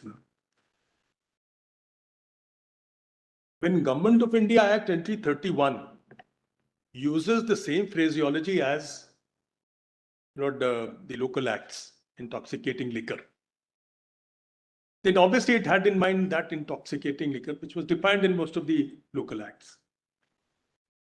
That has been borrowed in the government, in the Constitution of India. Obviously, it follows the same thing. Now, in entry 8, the word intoxicating liquor is there. They have followed that. In entry 51 or entry 40 list 2 of the Government of India Act and entry 51 list 2 of the Constitution, they have followed the same pattern as in Entry 84 list 1. And entry 4. But first, it is entry 51 list 2 in the state list, and then the excluded part goes to entry 54 list 1. No, entry 84 list 1 as. I'm sorry, entry 84. But then Right. you see entry 8 list 2 is not a taxing entry. But entry 51 not- list 2 is a taxing entry. Quite right. So we are not in the issue is not tax here. Issue is regulatory power, licensing power. The two are different. So what I am saying is, again, Lord, it corroborates my viewpoint that taxing entry cannot be used to curtail the. That we are entitled to levy a tax. No, I'm not. You Not say even that for- I'm entitled to regulation. regulate under It's entry equal fee. 88, under entry 8, and as incidental to the regulation, I can impose a fee under entry 66 of list. Entry 66.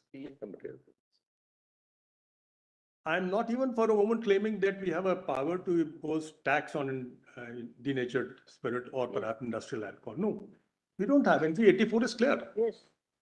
And there is no taxing entry other than entry 51 list 2 in the state list. So we can't.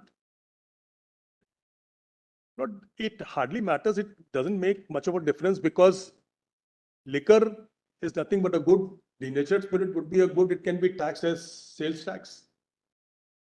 Likewise, Lord, it is a good. It can be taxed under entry 52. That is entry tax earlier. So it's not that we can't tax denatured spirit or something. It can be taxed in other forms. That is sales tax, entry tax, and other local taxes. That can be done. But of course, state by itself cannot tax it as a excise duty. That power is not available. To say there is no power to tax industrial alcohol is not correct, with due respect. It is correct to say that we do not have the power to impose excise duty on industrial alcohol. That is correct.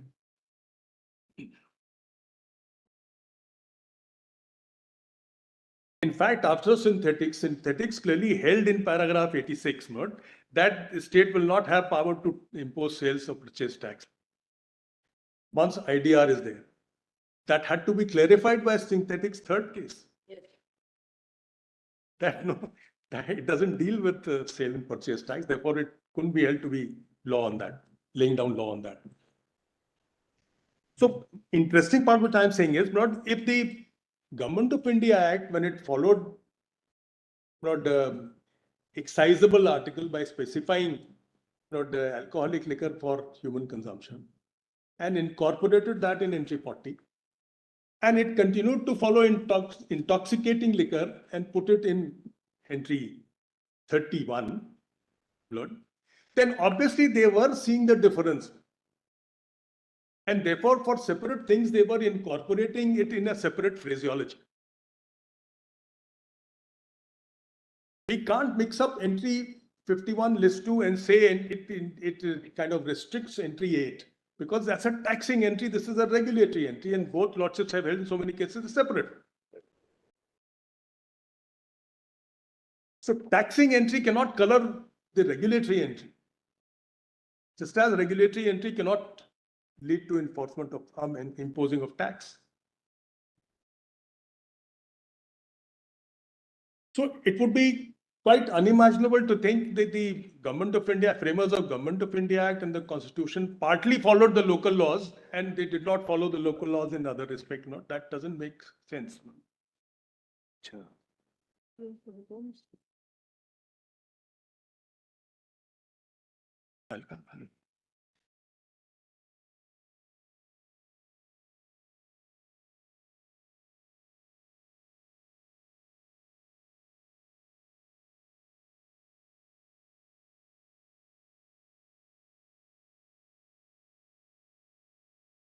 In this,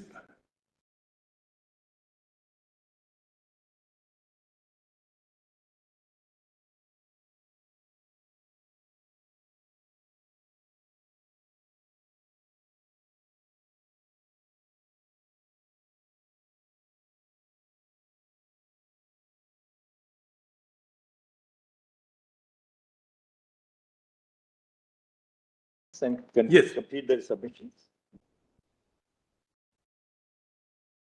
but there is also a word called alcoholic liquor in entry 51 list to lordships have Right. seen. Now, alcoholic liquor obviously is very wide, therefore they divided by saying for consumption. Consumption. If we read the definitions in the local acts note, it contains all liquids consisting of alcohol, which would be alcoholic liquor. So therefore, intoxicating liquor means intoxicating liquor and contains all liquids consisting of alcohol, obviously means alcoholic liquor. Now, for instance, entry 54 after the 101st Amendment Man. says taxes on alcoholic liquor for human consumption. Yes. That's right. The state doesn't have the power to tax, not the industrial alcohol. That is, it can only impose tax in respect of alcoholic liquor for human consumption.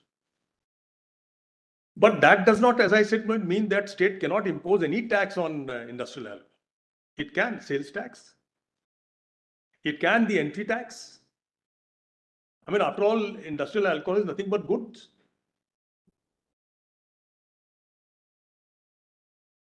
The entry tax, it says goods brought in for sale and consumption, for use. It's not correct to say that the entire field of taxation goes. Let's look at your submission so that Yes. we then conclude that part. Page 7, note, I was placing. And I would pray kindly permit me to place the entire page note and this one page only. The legislative practice leads us to British position, therefore to laws prevailing therein. License consultation. Which PDF. page number? The written submission that I was placing page 7. 6 last 2 lines. Page number 6, 7, or also in 6 last 2 lines. Registered.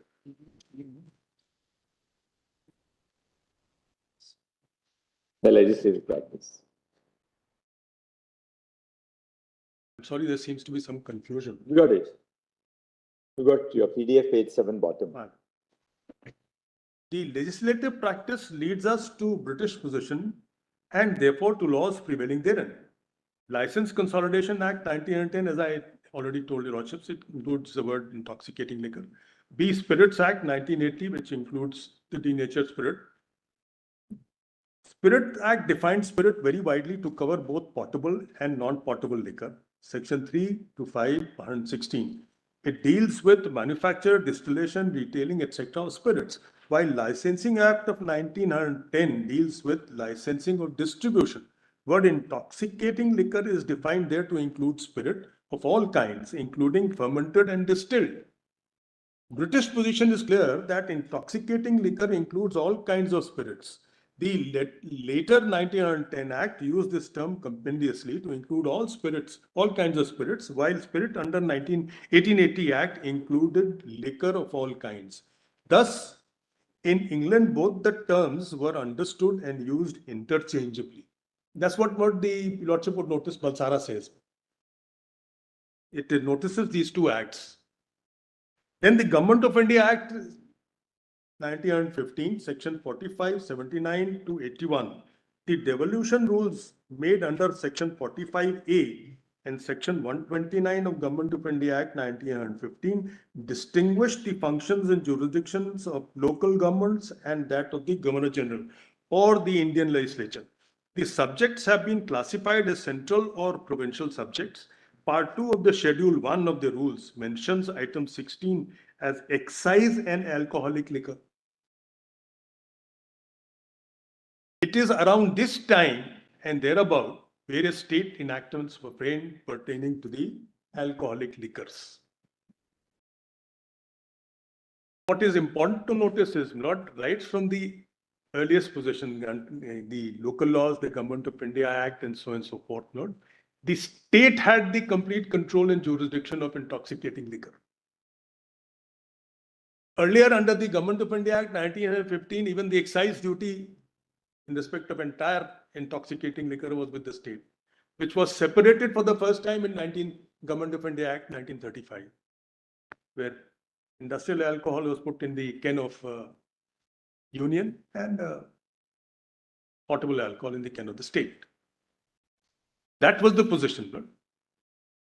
And it was in the light of this position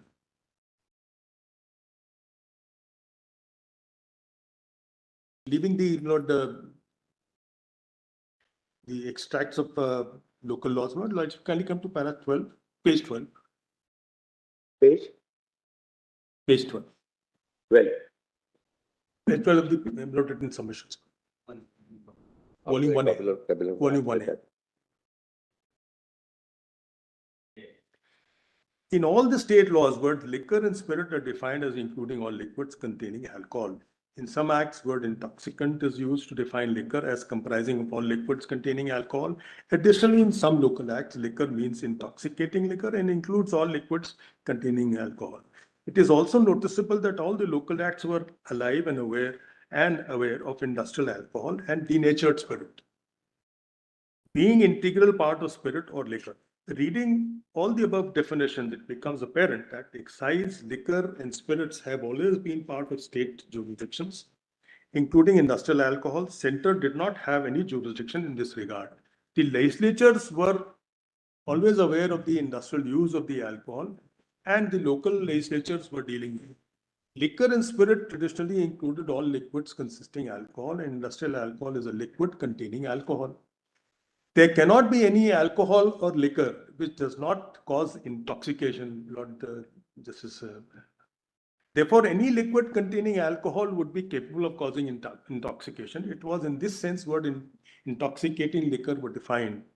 Intoxicating liquor only follows the past legislative history for convenience as part of the settled vocabulary position, which it had come to denote. Then, Lordship, may omit this note.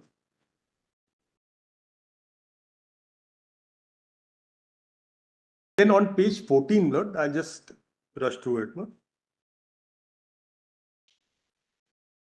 Page 14, the latter half, Lord, the importance of legislative practice and past history can never be minimized.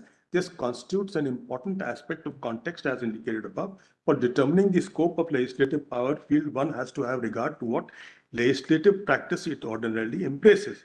And these are the four questions, four cases. And then kindly add this case note, 1959, 1 SCR 379, which I had referred to. Yes. Janand Curley's case, which says that it is preferable to have legal sense rather than. Therefore, there would be a dichotomy, if your submission is correct, namely that the regulatory power over industrial alcohol would vest with the states. But insofar as the taxing power is concerned, that goes to the taxing power over industrial alcohol goes to the center. But again, if I may remind Lordship, the difference is when we talk of taxing power, excise duty is not the only tax. It's a tax on manufacture only. But then rest of the tax state can impose, like sales tax, entry tax, and other local taxes. Yes. Right. So these are the cases where I had not. But then the important aspect here again is not, let us fall back on the question state, the union claims or the synthetic says entry 52 is the source of power to regulate industrial alcohol, exclusive power. Then as I pointed out, then that source leads us to entry 24. Now, if industry word includes industrial alcohol and intoxicating liquor means something else, then it doesn't make, with due respect, not taking the past into consideration, it doesn't make sense. If the power had to be given to the state, originally, if the power had to vest in the state under entry 24, then I possibly can't imagine why the framers would have not put it in not entry 8 rather than entry 24, which is a general vague entry to be searched and traced by a lordships, not through legal arguments and dictionaries and things like that. I mean, framers had not enumerated the lists in a very carefully planned and perhaps elaborate manner. Why would they commit this kind of a confusion? So therefore not. So therefore to trace intoxicating, I mean to trace industrial alcohol to entry 52 would be absolutely illogical. That apart, Lordship, again, I'll come to what fell from Justice Chanchud. Why not entry 97? Lord, entry 97 is a residuary entry which is supposed to be used in exceptional. There's no other state list entry of. So the first thing we have to see is whether there is a state entry or any entry in the concurrent list entry or a concurrent list entry. So if in list 2 and 3, if there is any entry which can logically trace this within itself, then entry 97 cannot be used. But then there's another difficulty, Lordship, notice. If the union traces it to entry 52, then obviously for that reason also entry 97 cannot be used. Because then it falls in entry 24. And intoxicating liquor and industrial alcohol would be in entry 24 basically, and it can be drawn over to entry 52. So this again reduces our difficulty for placing it in entry 97. It can't go to entry 97 because it has been traced to 52. And 52 means 24, which means state list. See, entry 24 is subject to list entry 52 of list 1. Right. Suppose it is declared industry under entry 52 list 1. Right. It can be any industry which is declared by the parliament. No, that's a difficulty. It can only be that industry which is in entry 24. So entry 24 cannot include an industry, for instance, entry 25. That is also an industry. And I'll cite 2-3 cases on that. That will clarify it. The first decision which comes to mind is Calcutta Gas, 1962. Now, what is the meaning to be given to entry 52 list 1? Yes. That cannot be curtailed on the principle of what is called parliamentary supremacy, having regard to Article 246 of the Constitution. I'll ask that. But first and foremost, we'll have to demarcate the fields. Now, when we go to demarcating the fields, we look at entry 52 list 1. Now, entry 52 list 1 uses the word industry. There can be a declaration by Parliament with regard to an industry. Now, the obvious question which I would like to answer is, supposing there is no declaration of Parliament and entry 52 is not utilized, then where does this word industry go? It goes to entry 24. So there is an inherent link between entry 24 and 52, and 52 only borrows from entry 24 and not anything else. So when I am placing it in entry 8, intoxicating liquor, then the union cannot take it over because that's the plenary jurisdiction of the state independent of entry 24. There are two, really speaking, your submissions boil down to two limbs. First limb, that industrial alcohol falls within the ambit of entry 8 of list 2. If it falls within the ambit of entry 8 of list 2, it's a specific entry dealing with intoxicating liquors. Therefore, it does not fall in entry 24 of list 2. Since it does not fall in entry 24 of list 2, and it is only entry 24 of list 2 which is subject to entry 51, industrial alcohol is not subject to the overriding power of Parliament under entry 52 of list 1. That's Because one. entry 8 is not subject to. Right. Therefore, that's one. Second, you say even assuming that industrial alcohol does not fall within the ambit of entry 8 of list 2, then in that event, and assuming, arguendo, that it falls under entry 52 of list 1, section 18G contemplates that there has to be a notified order, and in the absence of notified order, the subject is not within the fold of Parliament, it falls within entry 33 of list 3. And for this, Lordship is aware of Tikaramji is the famous case, where it says that. Tikaramji, and then from there starting And a declaration by Parliament under entry 52 of list 1 notwithstanding, certain aspects are taken over, certain subjects which would otherwise fall under entry 52 have been placed in entry 33 of list 3. And therefore, the state power to regulate under entry 33 of list 3 will include the power to levy a fee. Otherwise, the consequence would be, my lord, that all these entries 8, 25, they all will be rendered nugatory and empty by drawing power from IDR Act. Now, here would be, we'll be conferring Parliament the jurisdiction to take away not the power, plenary powers of the state legislature, which are not subject to, which are independent powers. So we can't adopt this. Even assuming that a declaration is issued by Parliament under entry 52 of list 1, notwithstanding that, it's evident from entry 33 that yet trade and commerce, production, supply, distribution comes within entry 33, because entry 33 clause A covers only those industries which are declared under entry 52 of list 1.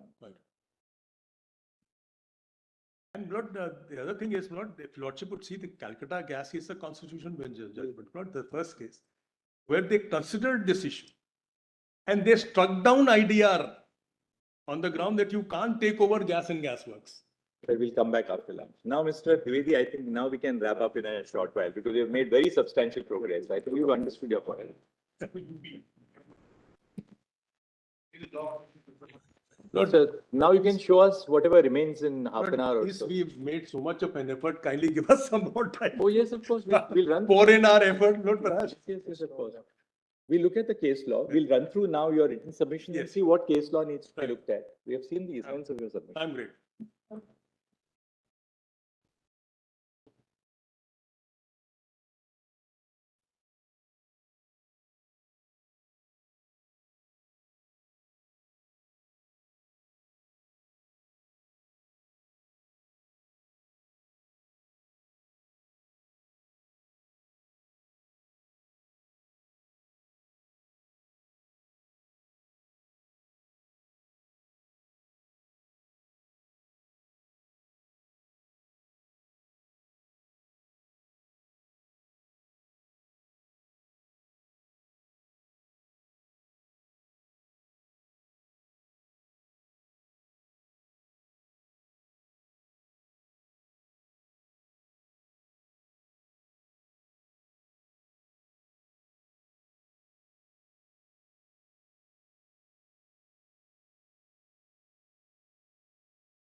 Yes, Mr.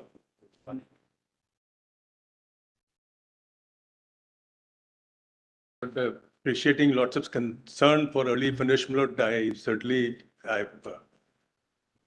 I'm sorry. It was just one mentionable item, you know, Yes. the chillness of the. It was cold, huh? I'm sorry for that. Appreciating lots of concern for early load and fast finish.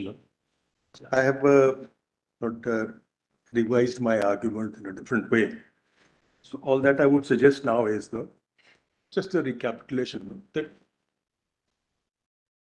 industrial alcohol must be understood in the context of the legal sense, that is the legislative history. If seen, what it means is that it is part of intoxicating liquor. If it is part of intoxicating liquor in entry 8, then it cannot be there in entry 24. Because the union stand is only that it is there in entry 24 drawn to entry 52. So all that we have to answer here is that it can't be in entry 24. Intoxicating liquor in entry 8 is not subject to, unlike entry 24. Coming to this issue of paramountcy, Lord, we must take note of this fact. Paramountcy is a question which is resorted to only as an ultimate resort when the conflict is there and it cannot be resolved in any way. Otherwise, the rule of paramountcy is not applied. What is applied is the issue of pithing substance, which your lordships have devised, stating that the subjects will include the ancillary and as well as the incidental factors, which can be legislated upon by the relevant legislature. But this, what lordships have held is that incidental encroachment on the state list can never imply reduction in state's jurisdiction. It can at best save the law, which is in dispute, but it cannot tantamount to restricting the scope of the legislative entry, which is within the state jurisdiction or state's legislative power, which is independent. States are in the federal polity, they are equally plenary, they are equally sovereign, sharing the sovereignty. So we can't perhaps cut short states' power through parliamentary declarations. That would be most damaging for the federal structure. Because every time Parliament legislates on its own subject and incidentally encroaches upon the state list, the lordships may hold it as valid, applying the doctrine of pithing substance, which means in substance the act is within its own list. But if by that principle we are going to take away the power of the state in respect of one entry, which is independent, then imagine what will happen, Lord. Most of the cases, Parliament will legislate on incidental and ancillary issues, and it will continue to prevail over the state's jurisdiction. Where will be ultimately, where will it go? How far will it go? So that argument would be entirely destructive of the federal structure and should never be adopted. That's what lordships have always done, and I'll show the decisions. But there also lordships have sounded a caveat that where the dominant legislature, that is the legislature in whose list the subject is, when the dominant legislature legislates, and even if it conflicts with the incidental encroachment by the union, then the law made by the dominant legislature will prevail. Yes. That is what Justice Rumapal said in ITC, and that has been followed. I'll give lordships the reference of that judgment. In 2018, volume 4 SCC, 743, paragraph 39 to 43. ये कहाँ है?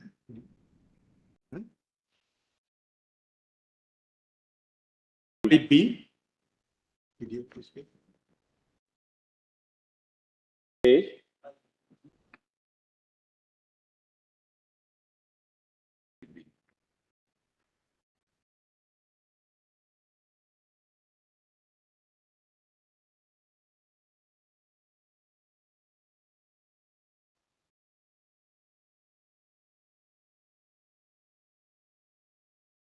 I'll give the reference page number.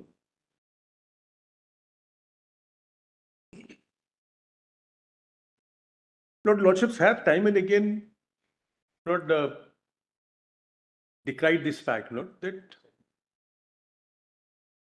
we must not adopt an attitude which whittles down the state's power. That's the word used, right from perhaps not the 1993 9 judges constitution bench.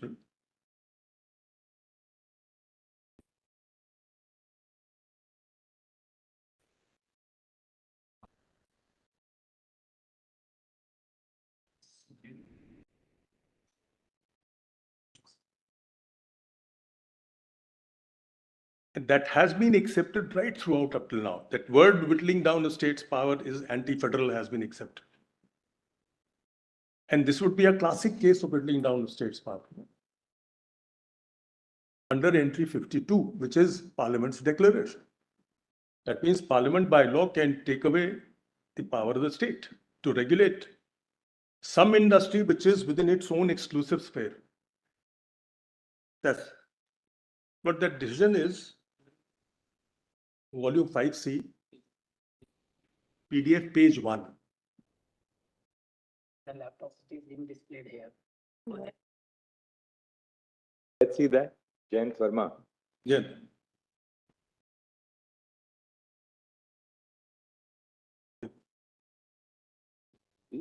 Paragraph 39 to 43.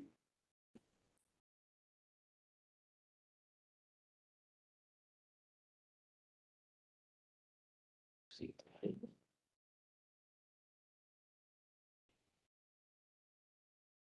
It's the person there.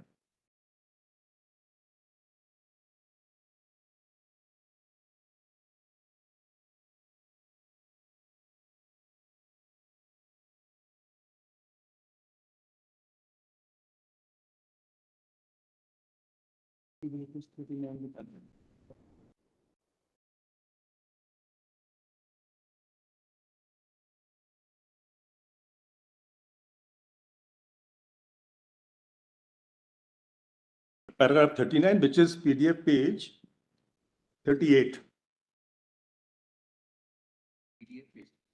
भाई ये है यहाँ से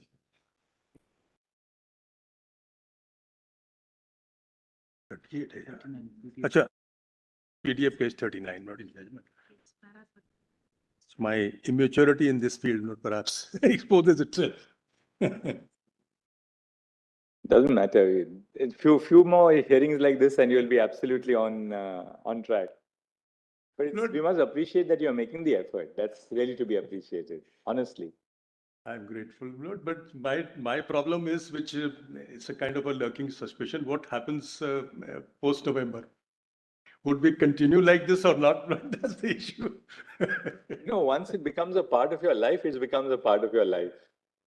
Let's hope Imagine, when we did 370 with the number of volumes and the 5 judges, it would have taken thrice as much of time to resolve the Article 370 case. If we didn't have our computers. 5 judges, here 9 judges, 9 court masters having to hand over individual volumes, multiple volumes, every time something is cited.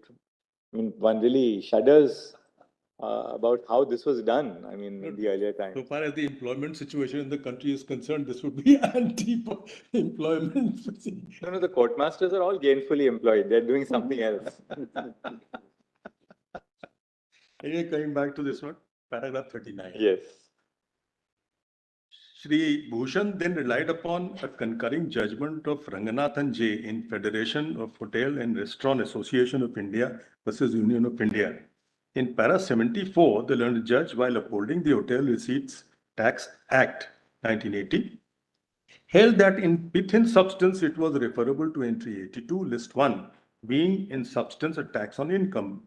In particular, Shri Bhushan relied upon the statement of law that since Parliament had exclusive power under Article 246, 1 and 3 of the Constitution to make law with respect to any of the matters enumerated in list 1, if an act of Parliament is squarely covered by an entry in Union list, no restriction can be read into the power of Parliament to make law in regard thereto. This was made in the context of taxation entry, which are, as the aforesaid para 74 itself states, refer to the constitutional scheme, which neatly divides the subject matter of tax between union and the states, so that there can be said to be no overlapping.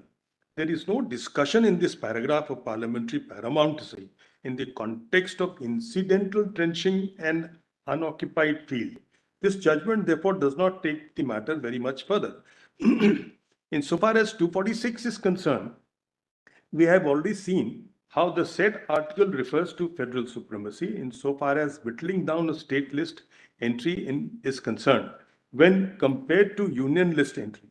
Once the sphere of both the entries have been delineated, the doctrine of pith and substance comes in to test whether a particular legislation is referable as a whole to an entry in the list or to the competing entry in list 2.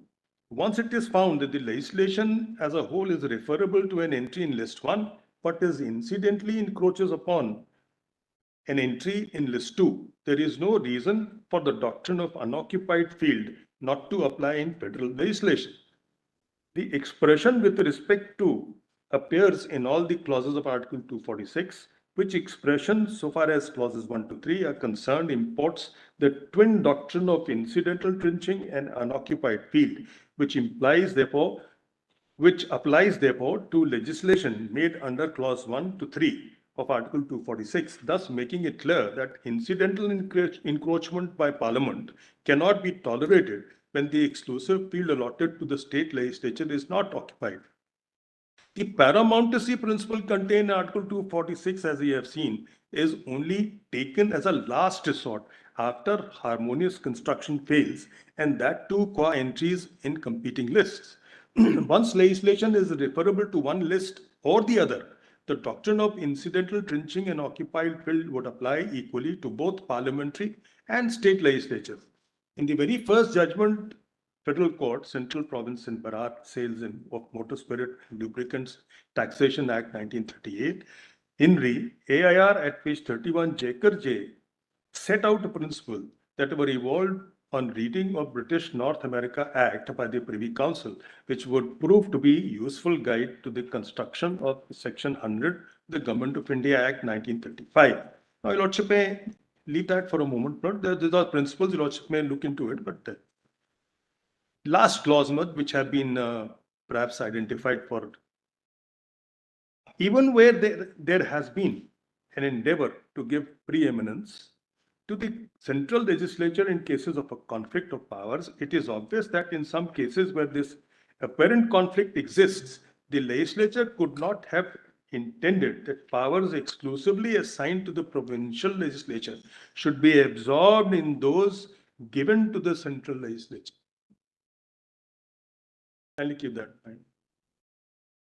Then, Lord, they refer to the para 42. The federal structure under the constitutional scheme can also work to nullify an incidental encroachment made by the parliamentary legislation on the subject of a state legislation where the dominant legislation is the state legislation. An attempt to keep the aforesaid constitutional balance intact and give a limited operation to the doctrine of federal supremacy can be discerned in the concurring judgment of Ruapal J in ITC Limited versus Agriculture Produce Marketing Committee. This is a constitutional benchmark, wherein after quoting the observations of this court in SR Bimai, the learned judge had gone to observe as follows. The fact that under the scheme of our constitution, greater power is conferred upon the center vis-a-vis the states does not mean that the states are mere appendages to the center. May I pause here?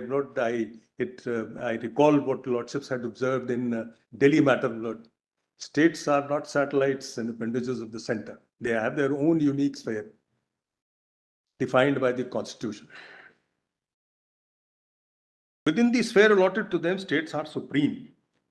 Center cannot tamper with their powers. More particularly, the court should not adopt an approach, an interpretation which has the effect of or tends to have the effect of whittling down the powers reserved to the states.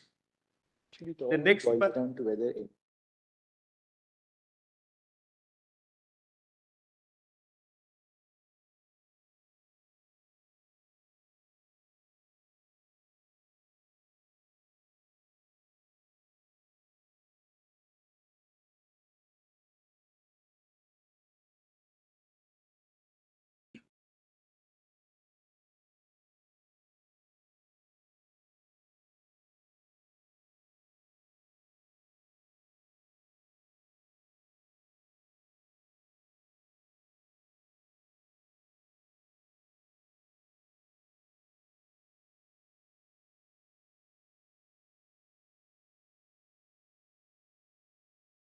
But the next paragraph is equally important. No?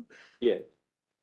Although Parliament cannot legislate on any of the entries in the state list, it may do so incidentally while essentially legislating within the entries under the union list. Conversely, the state legislature may encroach on the union list, which, when such an encroachment is merely ancillary to an exercise of power intrinsically under the state list, the fact of encroachment does not affect the wires of the law, even as regards the area of encroachment.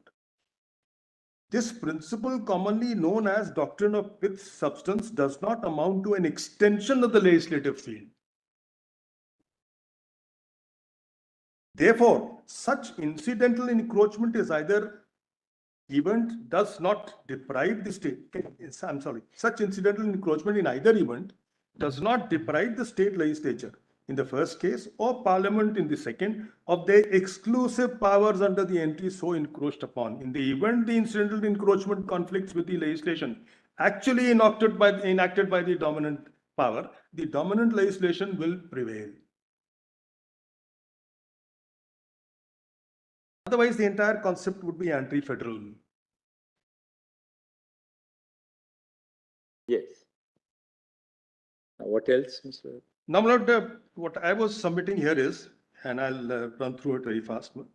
I had already placed large portions of my written submission, but so far as it is based on the legal history in the legal sense, lordships can look into it. But I would not read the entire thing because it would be just repetition of That what I had. tabulated statement which was. Page 16 to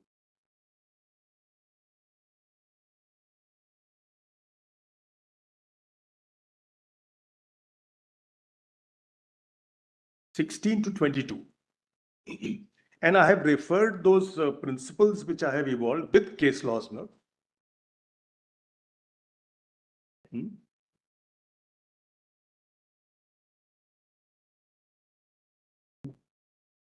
And this case law, which is specified point-wise, buttresses what I'm arguing. But then eventually, what I would submit with respect is the last of these, page 22, the last paragraph, therefore any declaration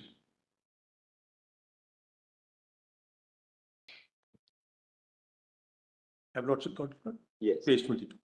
Therefore, any declaration under entry 52 list 1 only draws jurisdiction from entry 24 list 2 and cannot affect state legislature's power under any entry other than entry 24 list 2.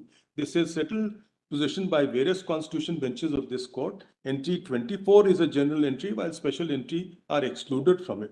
This is also settled by the above judgments, particularly the following. 62 is a very clear-cut case in this regard, because it pertains to, as I had shown, entry 25 list 2, gas and gas works. IDR took over that. He said you can't do that, and they struck down. Likewise, about 80 volume 4 SCC 136. This is a case Ishwari Khaitan, where issue was acquisition of a company read into entry 43 list 3. So they said entry 52 cannot take over the power from entry 42 list 3. Then Lord 81-4 SCC 391. This is Southern Pharma, Lord, where again medicinal and toilet preparations were held to be within intoxicating liquor as defined in Valsara. Medicinal toilet preparations containing alcohol. They were held to be within intoxicating liquor. Then note 96 volume 3 SCC 709 is extremely critical. Not people considers this argument in detail and then holds that entry 8 cannot be taken over under entry 52. Now, of course, that case was of a potable liquor. But then what applies to potable liquor will equally apply to non-potable liquor if intoxicating liquor includes industrial alcohol. So this is a direct authority which will help our cause. And last of all, without wasting lots of time, I would pray kindly allow me to place this judgment, 2002, 9 SCC. We also see 96 for a moment. I mean, I think, since you said it's very... Would you Lordship like to see? Just for 2 minutes, let's have a look at it.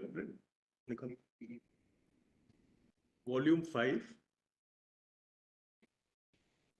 PDF page 2036.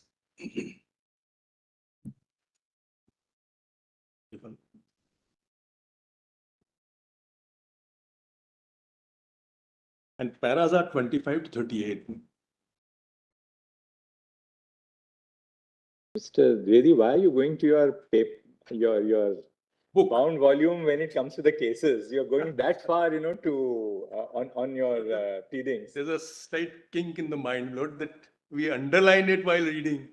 So when something comes without underlining, I feel absolutely. But you can underline. We underline all the time over here when you're reading, because when you're dictating the judgment, you look at what you underline. I follow what Lordship's saying. I'll follow that. You'll be able to underline as well. I'm sure your junior will tell you that little trick. No, I have not. I have all the equipment. You have the stylus. But even without the stylus, you can underline. Yeah, that's true.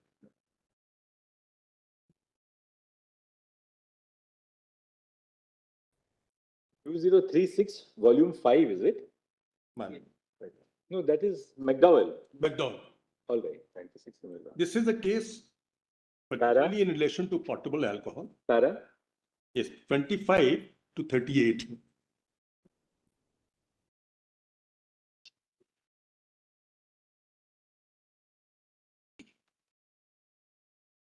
Para 25.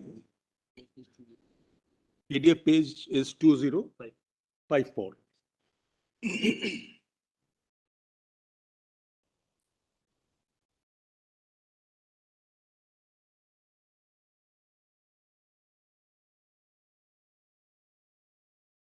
To 38.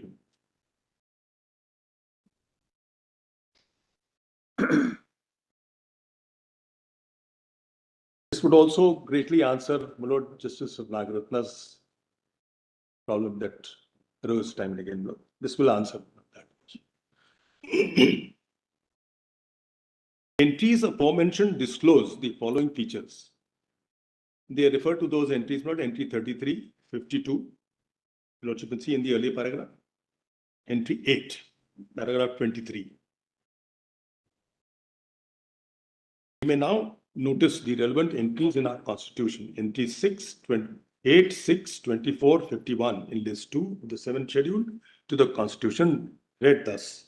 So Lordships have already seen, so I have not wasted Lordship's time on that. Entry 33 in list 3 was substituted by Constitution 3rd Amendment Act 1954. The background to this entry is explained by this court in Tika Ramji versus State of UP. Entry 33 of list 3 reads, trade and commerce in and production, supply and distribution of the products of any industry where the control of such industry by the union is declared by parliament by law to be expedient in the public interest, and imported goods of the same kind as such products. Foodstuff, edible oil, including cattle fodder, raw cotton, Lordship, but that we are not concerned with that. But foodstuff, Lordship may keep in mind because I'll refer to that later on. The aforementioned disclose the following features. The power to make a law with respect to industries lies with the states. Entry 24, list 2. But the said entry is made expressly subject to the provisions of entry 7 and 52 in list 1. It means that if Parliament declares by law that it is expedient in public interest to take over the control of a particular industry or industries, such industry or industries get transplanted to list 1. In other words, the industries in respect of which Parliament makes a declaration contemplated by entry 52 in list 1, the states are denuded of the power to make any law with respect to them under entry 24 list 2. Parliament has indeed made the declaration contemplated in entry 52 in list 1. In section 2 of the IDR Act, which reads, the declaration as to the expediency of control by the Union, it is hereby declared that it is expedient in the public interest that the Union should take under its control the industries specified in the first schedule. By an amendment effected in 56, first schedule was amended. The Amendment Act inter alia introduced entry 26 in the scheme. It reads fermentation industry, alcohol, and products of the fermentation industry, other products of fermentation industry. The contention of the learned counsel for the petitioners is based upon these provisions. The submission is that manufacture and production of intoxicating liquor is an industrial activity falling within item 26 of the first schedule to the IDR Act. The IDR Act provides for licensing of industries mentioned in the first schedule to the Act, besides providing extensive control and regulation of such industries and their products.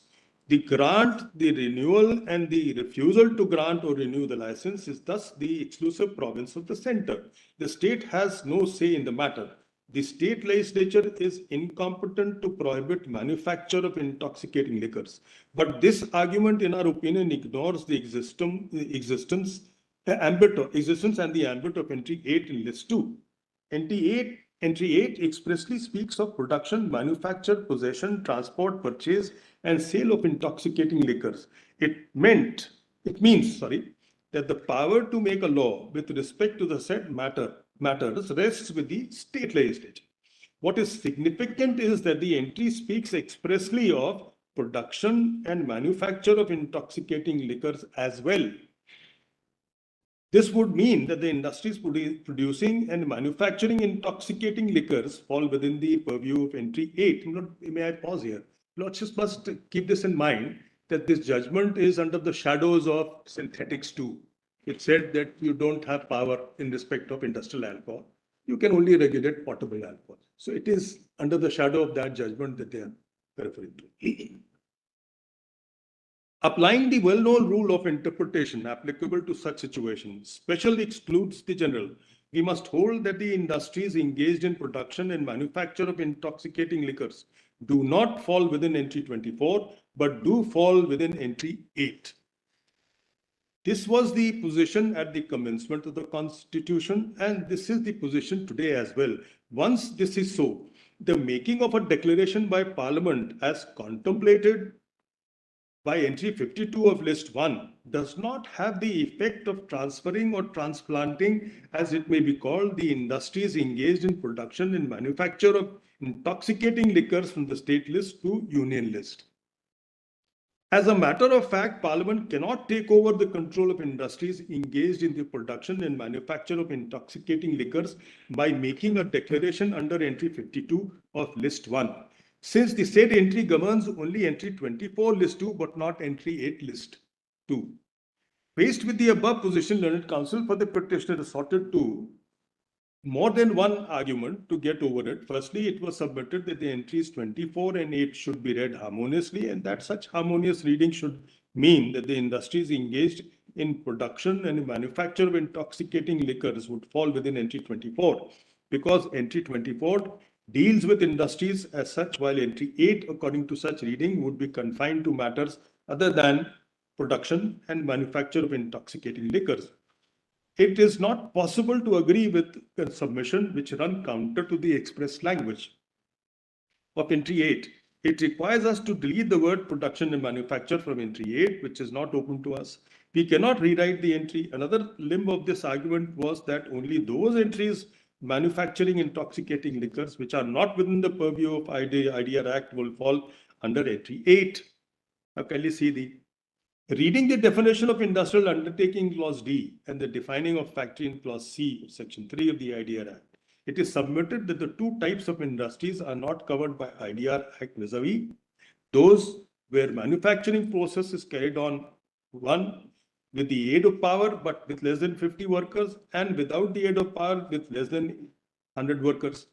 The submission is that these industries which are not within the purview of IDR Act would remain within the purview of entry 8, while the other industries would be under the control of the union. This argument is equally unacceptable.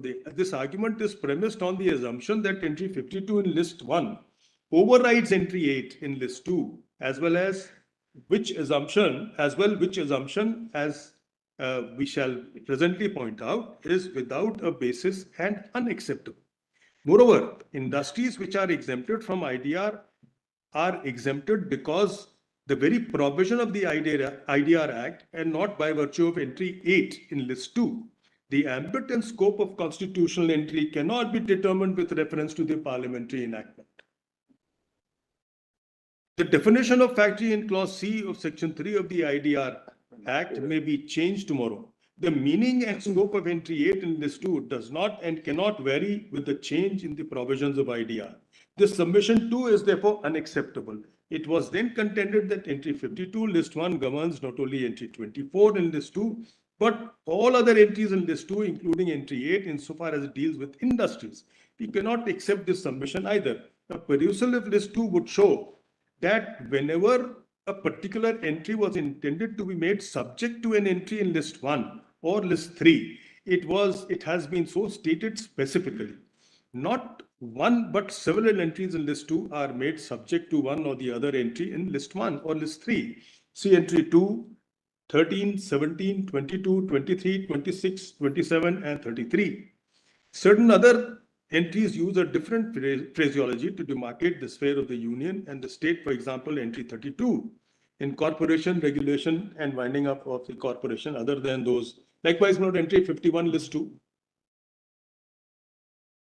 All this shows that whenever a particular entry in list 2 is sought to be made subject to another entry in list 1 or 2, or where a demarcation is sought to be made between union and the states within a particular head of legislation, the founding fathers have taken care to say so expressly. We cannot therefore accept the argument of the learned counsel for the petitioners in that entry 52 in list 1 impinges upon, overrides and governs entry 8 in list 2 as well. It does not. We must make it clear that entry 8 speaks of only intoxicating liquors and does not therefore apply to or take in liquors which do not fall within the expression intoxicating liquors. The power to make a law with respect to production and manufacture of intoxicating liquors is that of the state alone. The prohibition of production and manufacture of intoxicating liquors too squarely falls within four corners of entry 8, read with entry 6 of list 2. This was the decision of the Constitution Bench in Code Distillery. Article 47, then they refer to, then Lordship have, they refer to 37, straight away. 37. Yes. Man. That will cover Calcutta Gas Company. My Lord. I'm great. Not read again, but We may, in this connection, and this is the first case where this principle was evolved. Correct. We may, in this connection, refer to Constitution-based decision of this court in Calcutta Gas versus State of West Bengal, which furnishes a complete answer to the petitioner's contention on this court. The West Bengal legislature passed an act, West Bengal Oriental Gas Company Act 1960, with a view to take over the management and control of the undertaking of the Oriental Gas Company. Notifications were issued under the Act taking over the company, which was questioned by way of a writ petition in Calcutta High Court. The writ petition was dismissed, whereupon the matter was brought to this court. The main contention on behalf of the appellant was that the West Bengal legislature has no legislative competence to enact the said act. It was submitted that by virtue of Industries Development Regulation Act 1951, which contains a declaration in terms of entry 52 in list 1 and the schedule thereof, included fuel gas, coal gas, natural gas, and the like. Under item 2.3, the power to make law with respect to those industries engaged in the manufacture of gas has been vested in the union, and that state has been totally denuded of that power. it was contended that entry 24 in list 2 takes in all industries and that entry 25, which reads gas and gas works, should be confined to matters other than those covered by entry 24. Inasmuch as impugned enactment was a law relating to gas industry, it was submitted the act should act made by the state legislature is incompetent and void. Reliance was also placed upon Article 246 of the Constitution. All these contentions were negatived after referring to the provisions of IDR Act and the impugned West Bengal Act, the relevant entries in the 7th schedule to the Constitution, including entries 7 and 52 in list 1, entries 24 to 27 in list 2. And the principle governing the interpretation of the entries in 7th schedule, the court indicated that the matter was susceptible to 3 possible constructions. Entry 24 of list 2, which provides for industries, generally covers the industrial aspect of gas and gas works, leaving entry 25 to provide for other aspects of gas and gas works. Entry 24 provides generally for industries, and entry 25 carves out of it the specific industry of gas and gas works, with the result that the industry of gas and gas works is excluded from entry 24. And 3, the industry of gas and gas works falls under both the entries, that is, there is a real overlapping of the said entries. The court opined that having regard to the well-settled principles relating to interpretation of these entries, that interpretation which reconciles and harmonizes the contending entries should be adopted and held. And entry 24 in list 2, in its widest amplitude, takes in all industries, including that of gas and gas works. So too, entry 25 of the said list comprehends gas industry. There is therefore an apparent conflict between the 2 entries and they overlap each other. In such a contingency, the doctrine of harmonious construction must be invoked. If industry in entry 24 is interpreted to include gas and gas works, entry 25 may become redundant. And in the context of succeeding entries, namely entry 26 dealing with trade and commerce and entry 27 dealing with production, supply and distribution of goods, it will be deprived of all its content and reduced to useless lumber. On the other hand, the alternative contention enables entries 24 and 25 to operate fully in their respective fields.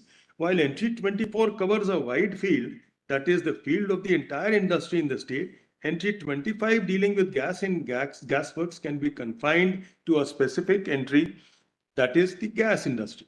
It is therefore clear that the scheme of the harmonious construction suggested on behalf of the state gives full and effective scope of operation for both the entries in their respective fields, while that suggested by the United Council for the appellant deprives entry 25 of all its content and makes it redundant. The former interpretation must therefore be accepted in preference to the latter. In this view, gas and gas works are within the exclusive field allotted to the state. On this interpretation, the argument of the Attorney General that under 246 of the Constitution, the legislative power of state is subject to that of the Parliament ceases to have any force for the gas industry as outside the field of legislative field of Parliament and is within the exclusive field of the legislature of the state. We therefore hold that the impugned act was within the legislative competence of the state Bengal legislature and was therefore validly made. The court proceeded to hold further. Lordship, over the rest, it's a repetition rest mode. When then again, the ratio of the above decision fully supports what we have said here and before. In fact, entry 8 is more specific than entry 25 in list 2, while entry 25 merely speaks of gas and gas works. Entry 8 expressly speaks of production and manufacture besides possession, transport, purchase, and sale of intoxicating liquors. The ratio of Calcutta gas case fully supports our conclusion that the industries engaged in production and manufacture of intoxicating liquors are outside the purview of entry 24 and fairly squarely fall within entry 8 in list 2, and that entry 52 in list 1 does not override or impinge upon entry 8 in list 2. According to this decision, the expression industry in both entry 24 and entry 52 in list 1 must carry the same meaning, which means that if a particular industry is not within the purview of entry 24 in list 2, it would not equally be within the purview of entry 52 list 1. The decision also supports our conclusion. Article 246 cannot be invoked to deprive deprive the state legislature of the powers inhering in them by virtue of entries in list 2, to wit, once an enactment in with and substance is relatable to entry 8 in list 2, or for that matter, any other entry in list 2, Article 246 cannot be brought in to yet hold that state legislature is not competent.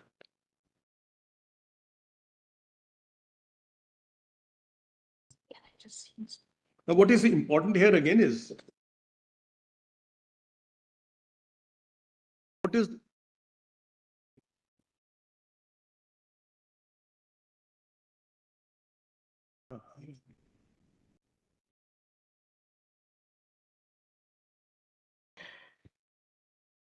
what is important is not that all these decisions are based on what we call the word industry. Not one word industry in entry 24, as the judgment say, has the same meaning as in entry 52. But what is the scope of this word industry? And that is where Tikaramji is the locus classicus.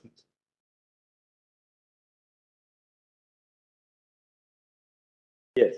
Which is 1956.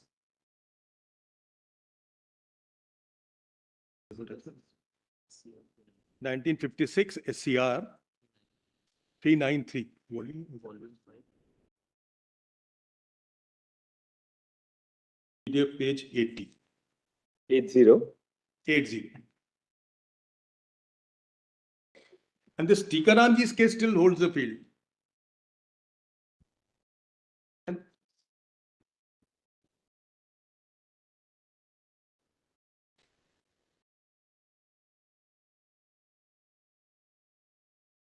Mr. Dwivedi, Man. you read, we discussed Calcutta Gas Company, right? Man.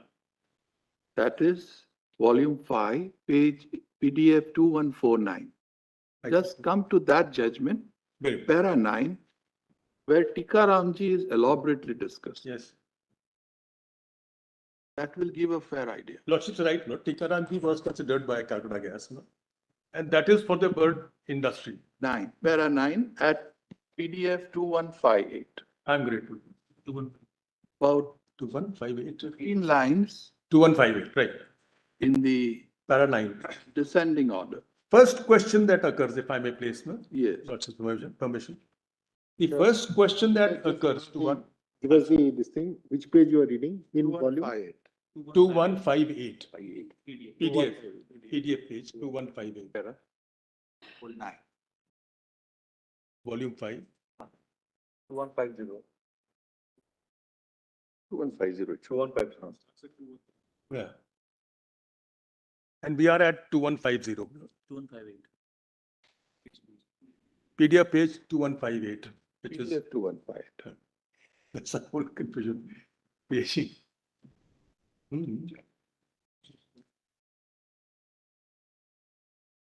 The first question, if I may place here.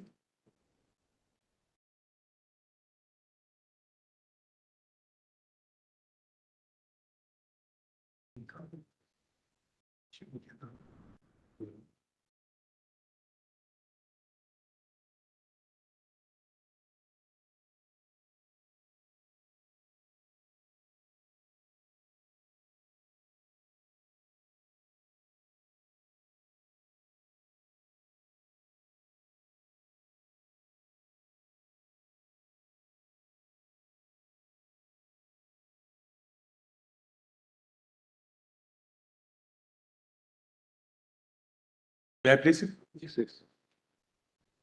The first question that occurs to one's mind is, what is the meaning of the expression industry in entry 24 of list 2?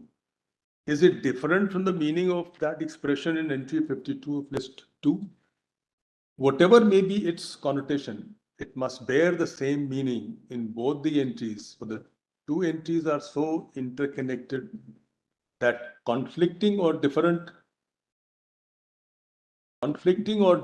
meanings given to them would snap the connection. Entry 24 is subject to the provisions of entry 7 and 52 list 1. Entry 7 of list 1 provides for industries declared by Parliament by law to be necessary for the purposes of defense or for the prosecution of war.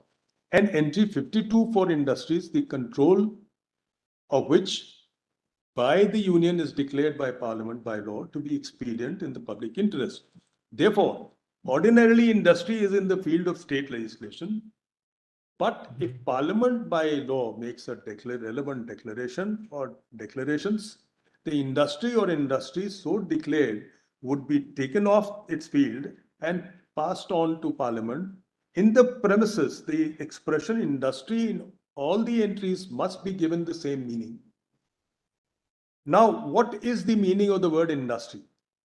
In Tikaramji's state of UP, the expression industries is defined to mean the process of manufacture or production and does not include the raw materials used in the industry or the distribution of the products of the industry.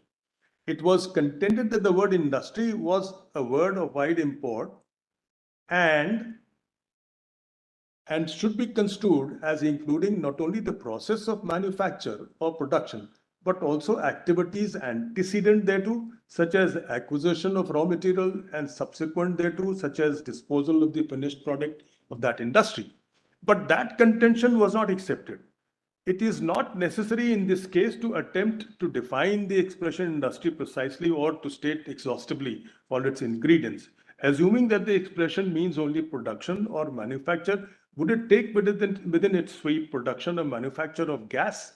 Entry 24 in list 2 in its widest amplitude takes in all industries, including that of gas and gas works. So too, entry 25 of the said list comprehends gas industry.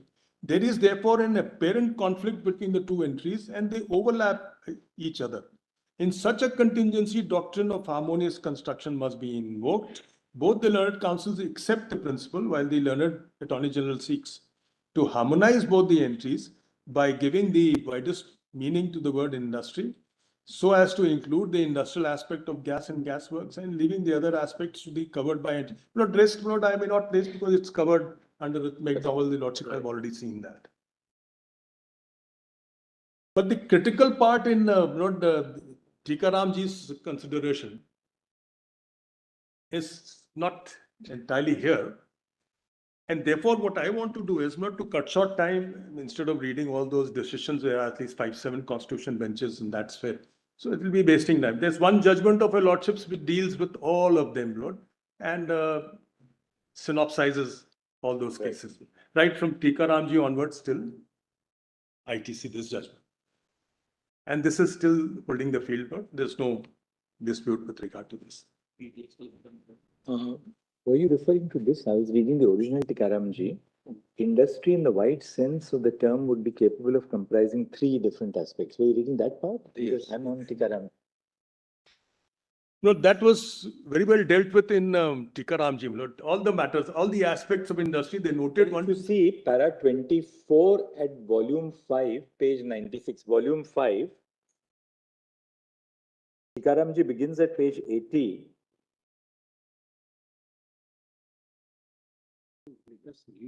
Yes. And if you see para 24, actually that's a crucial part of Tikaramji. See there, the question was whether the process of acquiring sugarcane, which was a raw material for the manufacture of sugar, whether that would be covered within the ambit of industry. That they said would fall as goods under entry 26. So just let's see that para 24 is important actually at page 96, PDF page 96. Yes. The passage begins as, it is clear therefore, yes. I have not got. Yes. Yes. It is clear therefore that all the acts and the notifications issued thereunder by the center in regard to sugar and sugarcane were enacted in exercise of the concurrent jurisdiction. The exercise of such concurrent jurisdiction would not deprive the provincial legislature of similar powers which they had under the provincial legislative list. And there would therefore be no question of legislative competence. Incompetence qua the provincial legislatures in regard to similar pieces of legislation enacted by the latter. the provincial legislatures as well as the central legislature would be competent to enact such pieces of legislation, and no question of legislative competence would arise. It also follows as a necessary corollary that even though sugar industry was a controlled industry, none of these acts enacted by the center was in exercise of its jurisdiction under entry 52 list 1. Now actually what follows is very important. Right. After now. Industry in the wide sense. In the wide sense. Huh. Industry in the wide sense of the term would be capable of comprising three different aspects. One, raw materials, which are an integral part of the industrial process. Two, the process of manufacture or production. And three, the distribution of the products of the industry. The raw material would be goods, which would be comprised in entry 27 of list 2. The process of manufacture or production would be comprised in entry 24 of list 2, except where the industry was a controlled industry, when it would fall under entry 52 list 1, and the products of the industry would also be comprised in entry 27 of list 2 as goods. Except where they were the products of the controlled industry, when they would fall under entry 33 list 3. This being the position, it cannot be said that the legislation which was enacted by the center in regard to sugar and sugarcane would fall within entry 52 of list 1. Before sugar industry became a controlled industry, both sugar and sugarcane fell within entry 27 of list 2. But after declaration was made under entry by Parliament under 1951, in 1951 by Act 65 of 51, sugar industry became a controlled industry, and the product of that industry, vis-a-vis sugar, was comprised in entry 33 of list 3, taking it out of entry 27 of list 2. Even so, the center as well as the provincial legislatures had concurrent jurisdiction in regard to the same. In no event could the legislation in regard to sugar and sugarcane be thus included in entry 52 of list 1. The pith in substance argument also cannot be imported here for the simple reason that when both the center as well as the state legislatures were operating in the concurrent field, there was no question of any trespass on the exclusive jurisdiction vested in the center under entry 52 of list 1. The only question that survived being whether putting both the pieces of legislation enacted and the state legislature together, there was any repugnancy in issue. And here they found there was no repugnancy because there was no central law. The conflict has to be in fact, not this is the judgment which for the first time said. There has to be a conflict in fact, and therefore you've got to legislate under the IDR Act to control this. But then the interesting part of it is not this, which Lordship may bear in mind, but kindly come to entry 33.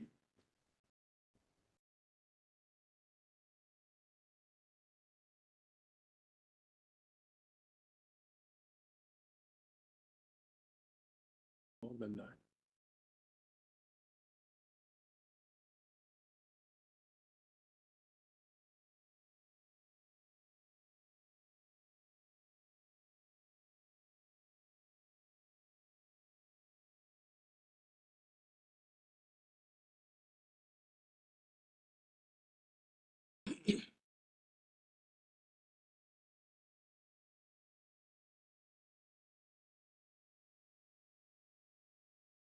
But there is one interesting factor which Lordship may take into consideration here, again, which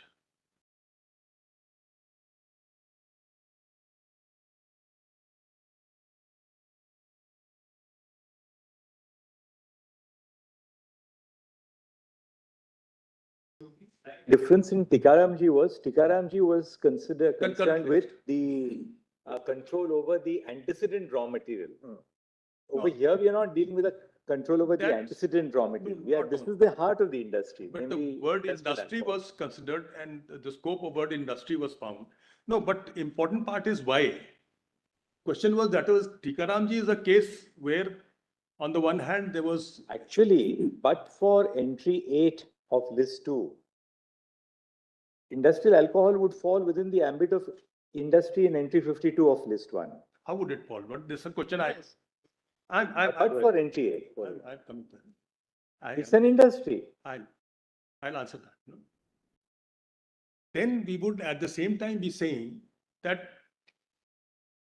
intoxicating liquor would be only potable liquor and industry pertaining to potable liquor would exclusively go to entry 8. No. That's not clear. I understood the clearly. I'm saying that it is because of entry 8 that It would not go into entry that doesn't go into entry 24 and doesn't go into entry 52.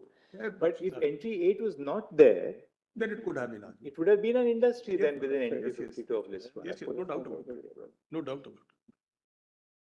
Important thing is not entry, the Tikaramji. Challenging the idea. So what is the ambit of the expression I'll answer that. No? fermentation? In And Lordship has Malod kindly again go the back schedule. to You have what is the schedule?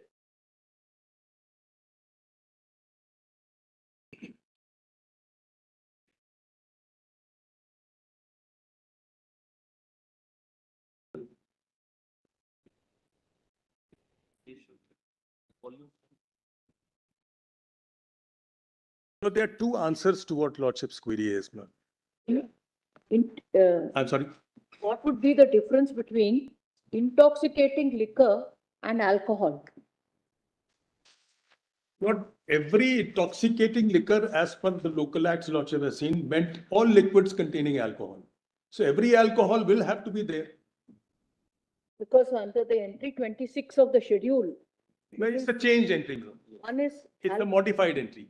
alcohol. This has been modified in 2016, where because of the Bihar distillery, they carved out an exception not against potable alcohol, which was not there earlier. When these cases were considered, McDowell, Tikaram, the position was entirely different. Only fermentation industry was specified with alcohol, word alcohol. What was the entry before 16? That is substituted in 2016. The only thing within the brackets were omitted. That's It it. was fermentation Fermentation industries and then industries. one into the products, alcohol and other products of products of fermentation. fermentation. Yes. So other than potable alcohol was added by the 2016, they added in 2016. 2016.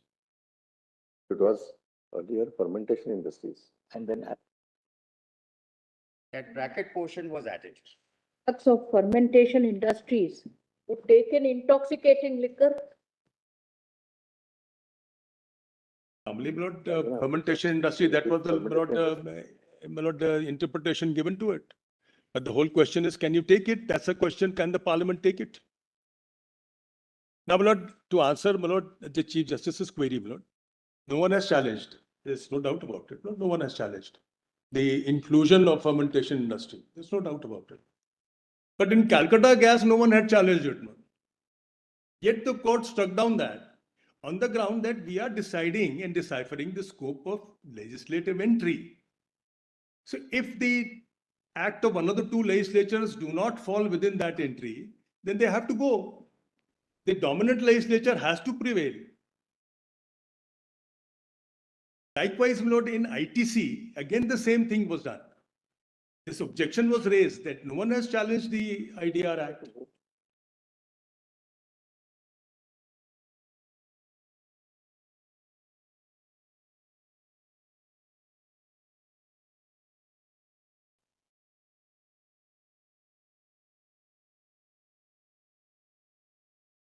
But the whole question would be that if the parliament legislates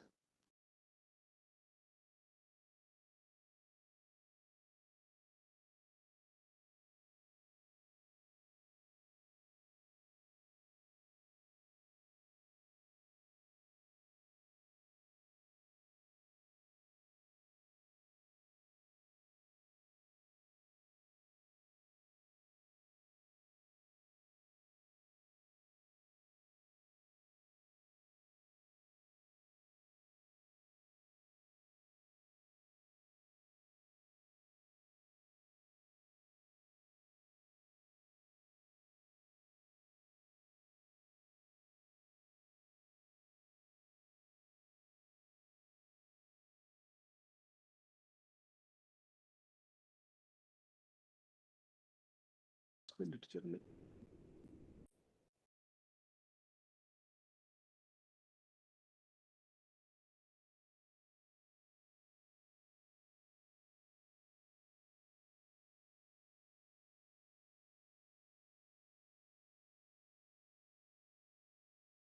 Because if we accept your submission, I mean, not that we are saying that it's wrong, just trying to explore it.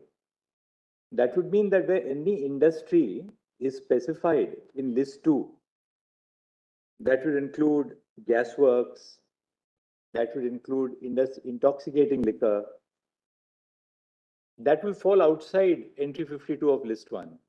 52 of this. Isn't it? Entry 54 is mines and minerals. Sorry? Lordship has done the mines and minerals matter that entry 54 occurs in Lordship. 52. No, 52. 52. 52. It would be outside that. No, but then why does Parliament cover prior to 2016? Parliament covers the entirety of alcohol. Yes.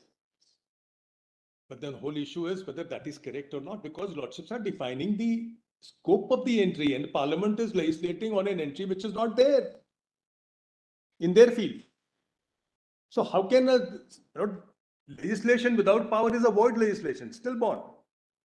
But you're appearing for whom? State of UP. But we are the petitioners actually sitting on the wrong side, actually. That's the problem. But are you saying, therefore, that the legislation which is enacted by Parliament is otherwise void? we can't get the jurisdiction, Lord. Can you look at it this way? State's jurisdiction has been denied by synthetics on these great grounds, entry 52. Now, if we do not challenge that, synthetics cannot be overcome. If synthetics cannot be overcome, then what are we, due respect, reconsidering? We are considering whether synthetics, when it relies upon entry 52 to shut down state's jurisdiction in respect of intoxicating liquor, which includes industrial alcohol, that is incorrect and state's jurisdiction cannot be taken away. Synthetics took away because of entry 52 and IDR. Lord, I'll satisfy Lordships on this issue that I need not challenge. If the question arises during consideration, what is the scope of the legislative entry? And if there is any conflict, the Lordship will have to resolve the conflict. And if the Lordships resolve the conflict in the manner I am advocating, perhaps not, then the question would be clear that Centre had legislated absolutely illegally. Otherwise, Lordship would seem, Lord, even though state has jurisdiction under entry 8, yet because of parliamentary declaration or legislation, we are denied the power to legislate on our own field.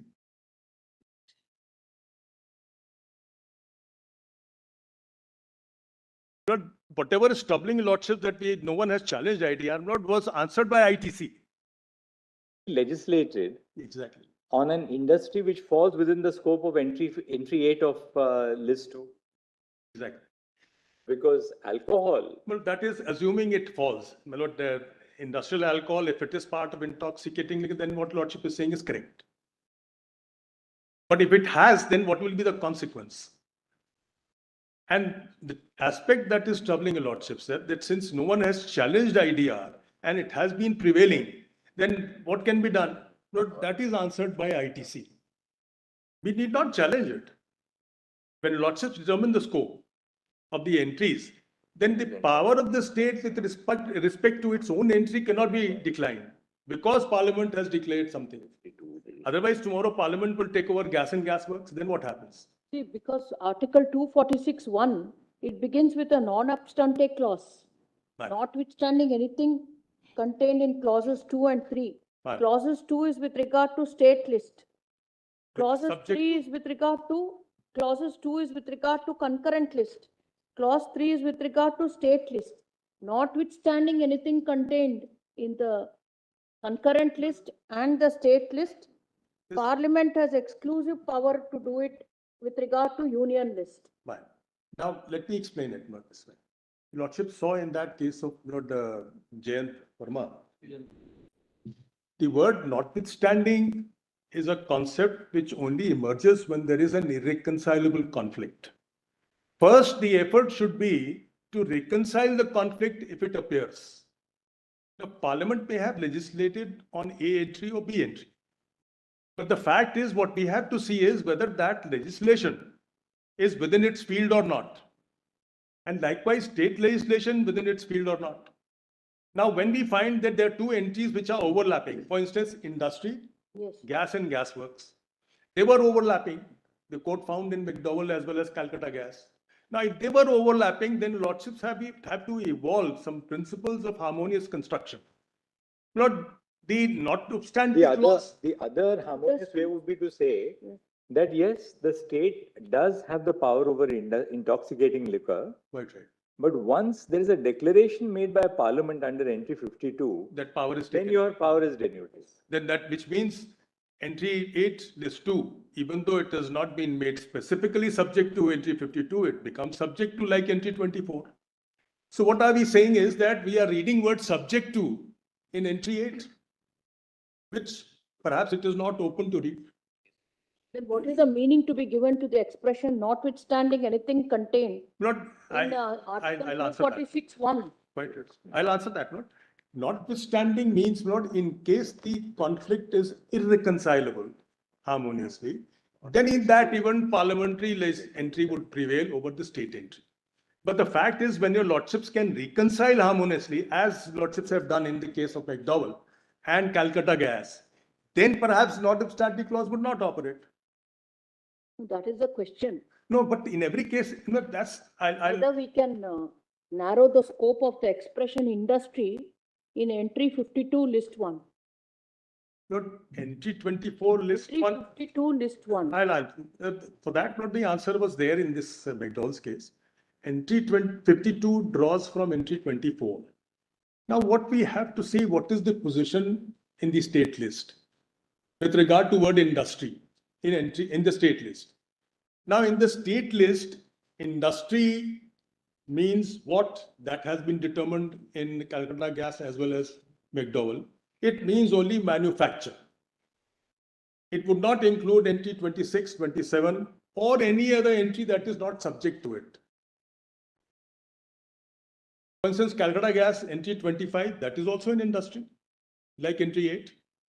Now, Calcutta Gas Union took over the jurisdiction by specifying it as an IDR, under the IDR in the schedule.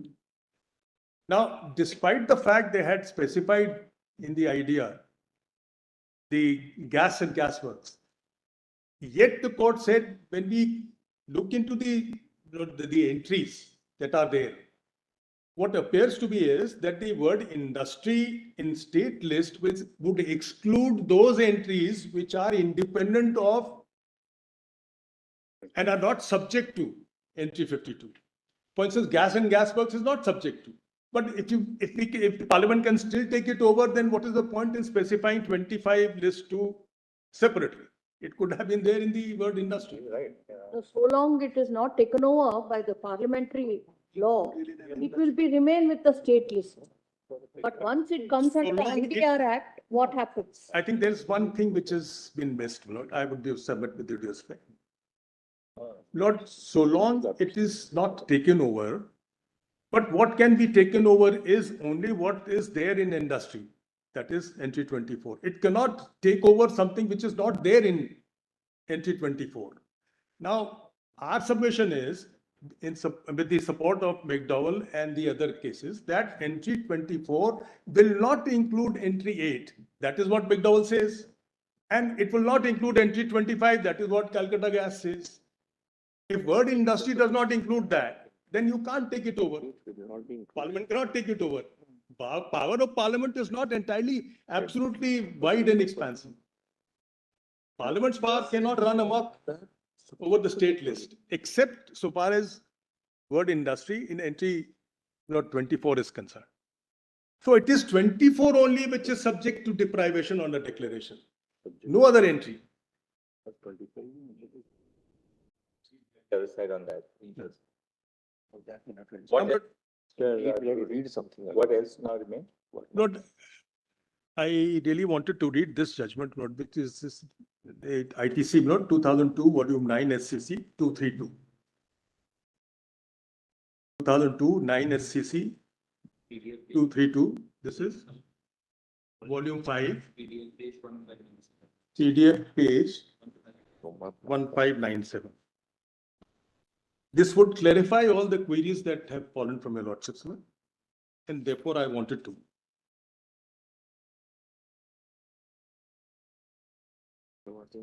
Volume 5.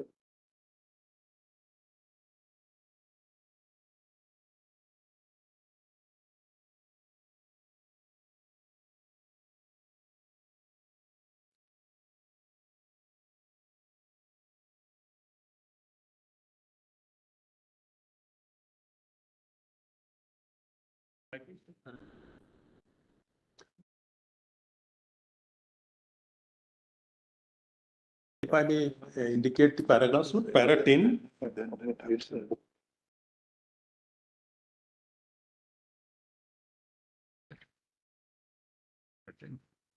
I'll give the paragraphs which are relevant for my purpose. Para 10, 26 to 31 or 26 to 32, 40 to 86. And this deals with the entire history with regard to the word industry, entry 52, as well as entry 24. This is volume 5, 1597. Yes. So instead of reading all these decisions, this has the judgments, all the judgments, constitution bench judgments in the synopsized form.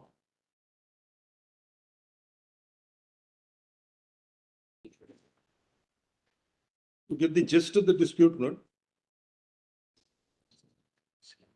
kindly come to PDF page 1617.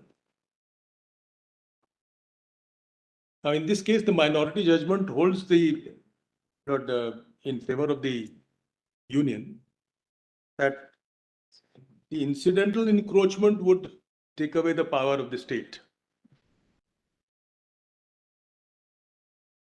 In the proposed judgment, this is the minority judgment part, and Justice Sabarwal's judgment is the majority judgment. In the proposed judgment, Justice Patnaik has held that the word industry in entry 52. Just tell us the para once again. Para 10, PDF page 1617. We are now referring to Justice Sabharwal's judgment, right? Justice Sabarwal's judgment. Chief Justice Sabarwal, in fact. Yes. His lordship, as his lordship then was. No, I'm sorry, he was not the Chief Justice at that time. Justice Barucha was the Chief Justice.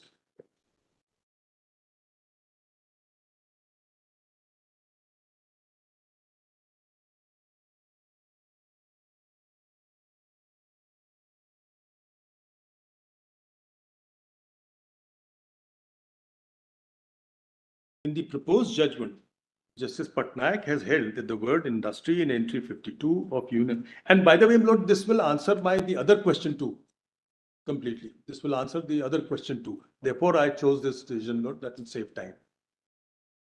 In the proposed judgment, Justice Patnaik has held the word industry in entry 52 of the union list cannot be given restricted meaning so as to exclude from its purview the subject of legislation coming within entry 27 or entry 14 of list 2. And thus, the parliamentary legislation, namely the Tobacco Board Act 1975, is constitutionally valid, and consequently the state legislation entitling the market committee to levy fee for sale and purchase of raw tobacco within the market area will not be operative so far as the produce of tobacco is concerned, and that the majority judgment in ITC case is correctly decided. Lordship, with the rest, kindly come to paragraph.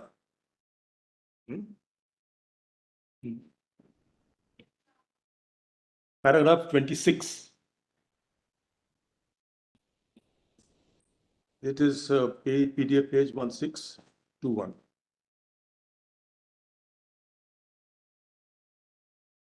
Before considering the above noted decisions, it would be appropriate to make it clear that in these matters, it has to be kept in view that this court is not examining a case where the field of legislation is in the concurrent list, to which Article 246(2) applies. This court is also not considering the case of an incidental trenching of field by one or the other legislature. The court is concerned with the question of legislative competence. We are examining a case where what has been questioned is the legality of the legislation in respect of a field in the state list, to which Article 246(3) applies. The validity and applicability of the state legislation in respect of field of legislation in the state list has come under cloud on account of legislation passed by Parliament in respect of field of legislation under entry 52 of Union List, namely Tobacco Board Act 1975. It is on account of this legislation containing declaration as contemplated by entry 52 of the Union list that doubts have arisen about the validity of the applicability of state legislation about the sale of agricultural produce of tobacco in market areas and levy hereupon a market fee, which aspects are in the field of legislation in the state field, entries 14, 27, 28, 66.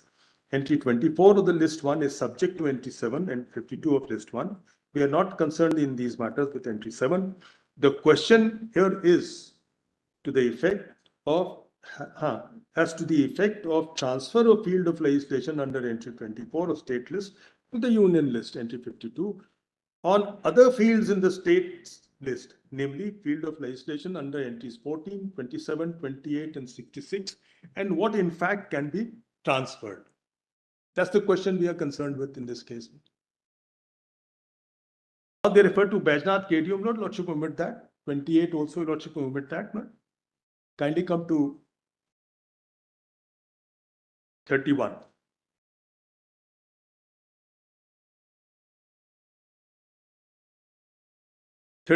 Relying upon Ishwari Khetan's case, Mr. Shanti Bhushan contends that entry 52 has been equated with entry 54 of the union list.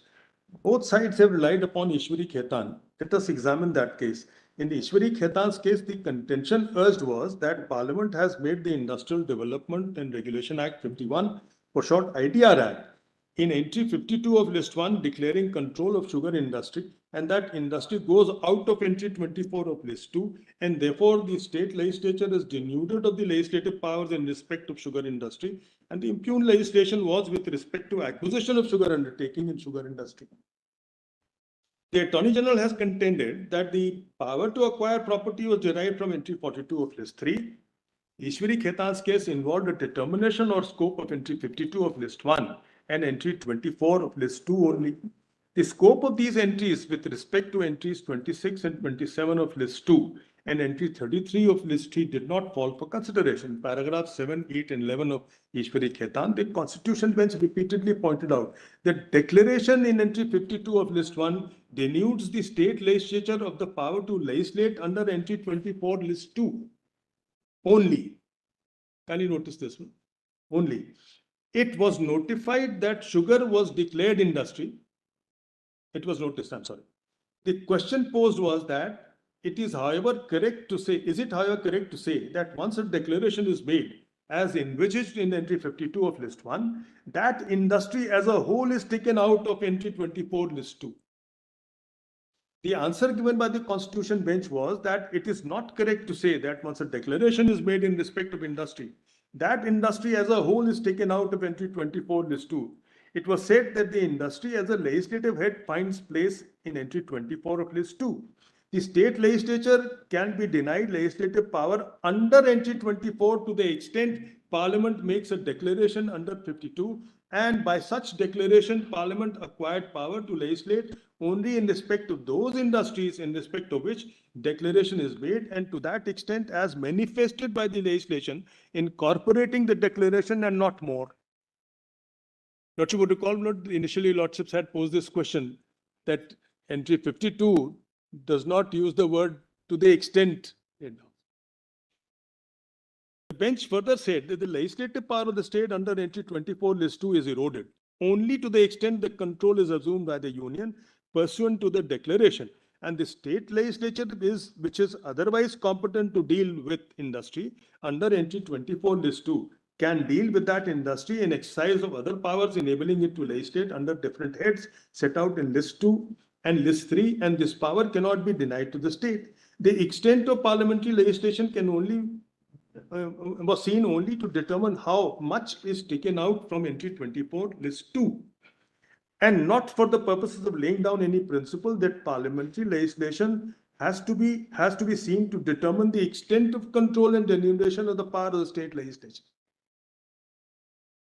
To the extent the control is laid down by Parliament. Further, it was held that despite the parliamentary legislation, the state legislature can deal with industry in exercise of other powers in different entries in list 2 and list 3, and that power cannot be denied to the state. In this case, the court was examining whether the law of acquisition of sugar undertaking was referable to entry 24 list 2 or entry 24 list 3, 42 list 3, it was contended that the acquisition of property was referable to entry 42 list 3. The scope of the industry do not fall for examination in Ishwari Ketan's case. There is no discussion on the interpretation of the expression industry, and that probably is the reason why Tikaramji's case has not been referred to. The reliance of Baijnath KDO in Ishwari Ketan's case was to show the denudation of the state's power being limited to the extent of control. While Baijnath KDO dealt with entry 23 list 2, Ishwari Ketan case dealt with entry 24 list 2. The subject matter of other entries was not an issue in the decision. The structure of entry 54 of list 1 was not equated with that of entry 52 list 1 as contended by Sri Shantibhushan. This decision does not adopt the mines and mineral cases for the purposes of considering the scope of entry 52 list 1. In our view, the case of mines and minerals are not of much assistance while examining the scope of entry 52 list 1. In State of AP versus McDowell, also, it was held that the ambit and scope of the constitutional entry cannot be determined with reference to parliamentary enactment. It is otherwise, it would result in Parliament enacting and or amending an enactment, thereby controlling the ambit and scope of the constitutional provision. If it is otherwise, I'm sorry, but I missed this phrase, if it is otherwise. That cannot be the law. The power to legislate with which we are concerned is contained in Article 246. The field are demarcated in various entries. On reading both, it has to be decided whether the legislature concerned is competent to legislate when its validity is questioned. The ambit and scope of entry cannot be determined with reference to any parliamentary enactment. Tikaramji's case is required to be examined in detail, since that has been the bone of serious elaborate submissions in that case. The challenge by the sugarcane growers hailing from several villages of the state of UP was to the validity of UP Sugarcane Regulation of Supply and Purchase Act 53 and notification issued thereunder. A short history of legislation enacted by the center as well as province of UP in regard to sugar and sugarcane was noticed. Then Lordship omit that. Kindly come to perhaps para 40. PDF page 1626. On 31-10-51, Parliament enacted the Industries Development Regulation Act 51 to provide for the development and regulation of certain industries. By Section 2 of the Act, it was declared that it was expedient in the public interest that the union should take in its control the industries specified in first schedule. The schedule included industry engaged in the manufacture or production of sugar. The UP legislature enacted Impugned Act. The object of it was as follows. With the promulgation of Industries Development Regulation Act with effect from so-and-so, the regulation of sugar industry has been exclusively a central subject. The state government are now only concerned with the supply of sugarcane to the sugar factories. The bill is being introduced in order to provide for rational distribution of sugarcane to factories for its development on organized scientific lines, to protect the interest of the cane growers of the industry, and to put the new act permanently on the statute. In exercise of the rule-making power conferred by the Impugned Act, the UP government made rules and also promulgated UP Sugarcane Regulation Supply Purchase Order. All these related to the supplies and purchase of sugarcane in UP. Challenging the wires of the State Act, one of the submissions made in Tikaramji's case before the Constitution. We've seen Tikaramji. Why are you reading this? Actually, if you go to para 61, that's where Justice Sabharwal has summed up what he wants to see. Just see para 61 at 1632. I'll just give me 1 minute, please. That will be your internal page 267 of the judgment.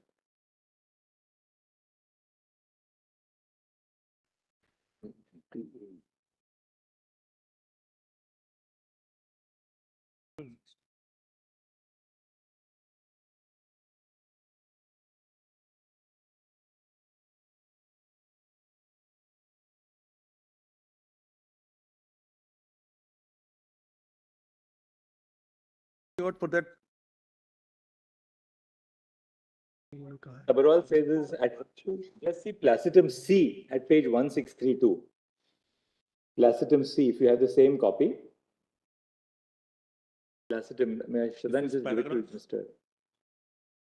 1632, Placetum C, the expression industries In entry 24. in entry 24 of list 2 or entry 52 of list 1 cannot be interpreted in a manner that would make other entries of list 2 of the 7th schedule subject to union control, which in fact they are not. Wherever it was intended to be made subject to such control, whether of list 1 or that of list 3, it was said so. A perusal of list 2 shows that whenever a particular entry was intended to be made subject to an entry in list 1 or 3, it has been so stated specifically. Therefore, an interpretation which tends to have the effect of making a particular entry subject to any other entry, though not so stated in the entry, deserves to be avoided, unless that be the only possible interpretation. We do not think that such an interpretation on the entries in question, namely 52 of the union list and 24 of the state list, deserves to be placed. That is really the heart of what the learned judge said. Quite right. But this one of the passages, the lordships have dealt with this issue also. This is a dissent, is it? No, this is not a dissent. Oh, this is not a This is dissent. the majority judgment. Yes. Now, they had dealt with this issue, that Central Act is not challenged, IDR. They've dealt with that. He has Yeah. dealt with that as well.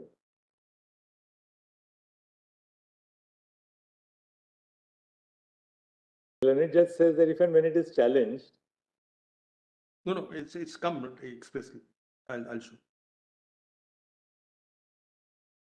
para 64 at page 1633. Should I just give it to him? Give certain other acts. Para 64 at 1633. The validity of certain other acts, such as Cardamom Act, Central Silk Board Act, Coffee Act, so on and so forth, reference whereof was made by Mr. Shanti Bhushan, need not be examined for the purpose of considering the legislative competence. I'll paste it. Permit me. The legislative competence of Parliament to legislate these statutes is not in issue before this court, and therefore we do not think it necessary to examine the question of legislative competence only on the academic viewpoint insofar as these legislations are. However, prima facie, there is no substance in the apprehension expressed by Mr. Shanti Bhushan that narrow approach of industry, no, not this one, but this. They have Just see the following sentence. As and when these acts are challenged. No, I'll answer that one. Because in this case, this question was raised because no one has challenged the Central Act. Therefore, I'll just, kindly give me just a minute. This two sentence after that, I mean, what the Chief Justice was trying to say. No.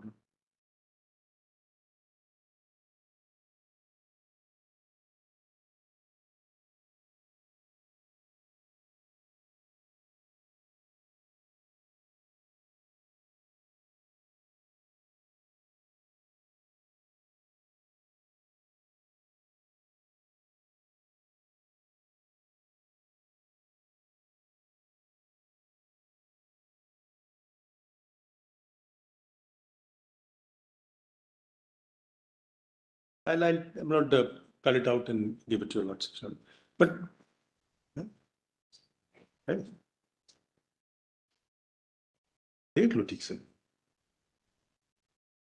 carefully examine it carefully. Then it's not like Actually, Tikaramji dealt with a process anterior to manufacture, namely acquisition of the raw material, which was sugarcane.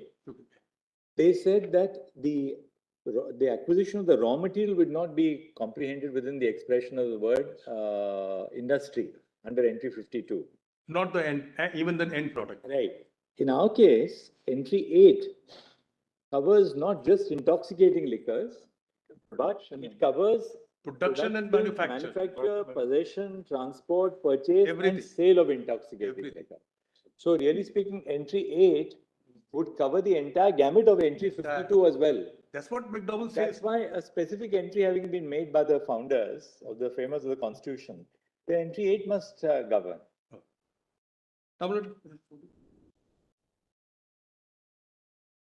78. Can you have not para 45?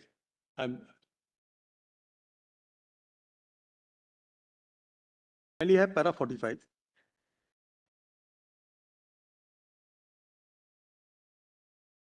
Para 45, Lordship would find.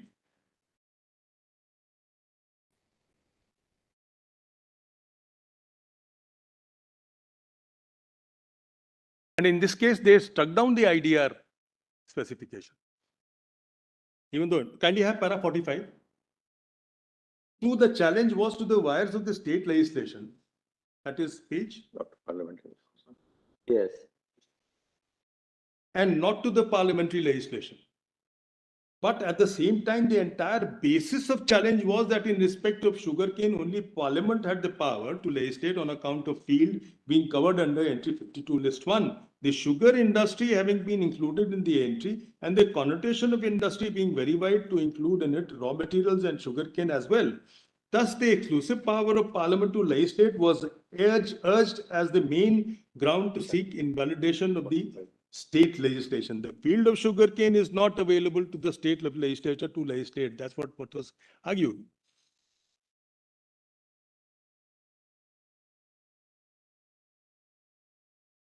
And 46, in view of the controversy as aforesaid, the fact that the validity of the parliamentary legislation was not an issue in parliamentary case, in the Tikaramji case, does not in any manner affect the ratio of that decision. The point for determination in that case was substantially the same as in the present case, namely the scope of expression industries in entry 52, list 1 and entry 24, list 2. There also the point was to adopt a narrow or a wide interpretation of the expression industry. Further, the fact that it was a case of manufacturing industry under IDR Act also does not affect the ratio of the case. The interpretation placed in Tikaramji cannot be confined to industry falling under IDR Act alone. There is neither any express or implied indication in that decision to limit the scope.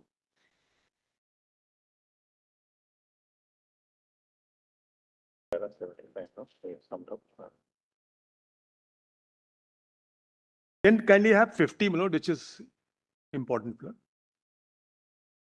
At page 263. 28.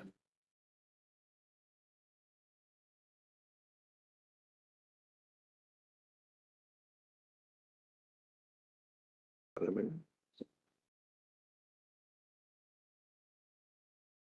50. The petitioners in Tikaramji's case in support of the wide construction to be placed upon the expression industry also relied upon various decisions interpreting the said term in relation to Industrial Disputes Act.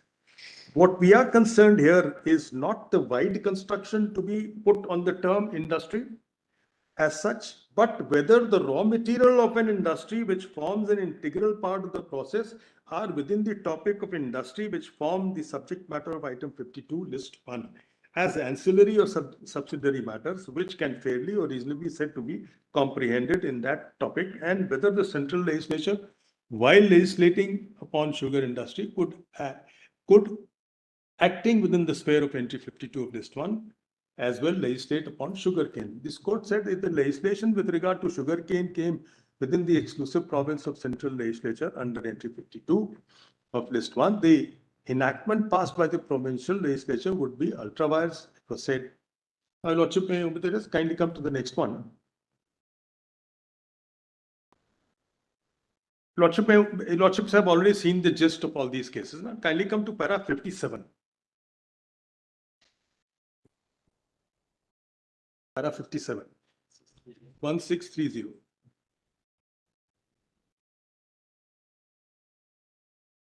Mr. Shanti Bhushan, however, contends that once the field is covered by entry 52 by issue of requisite declaration, and Parliament has actually covered the field by enacting a legislation with regard to that extent, the mill industry, including all facets of such an industry, whether it is raw material or the products of that industry, the state legislature will have no power to legislate. The contention is that the expression industries in entry 52 list 1 comprises in it all its aspects commencing from procurement of raw material and up to the disposal of final product of that industry, not only the process of manufacture or production.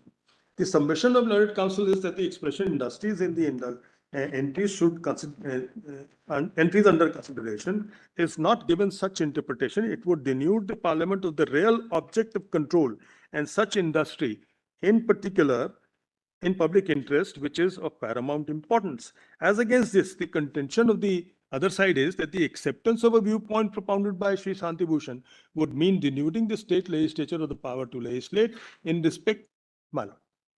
Of Mr. Bhushan were negative. Negative. Now come straight to para 78. Very good.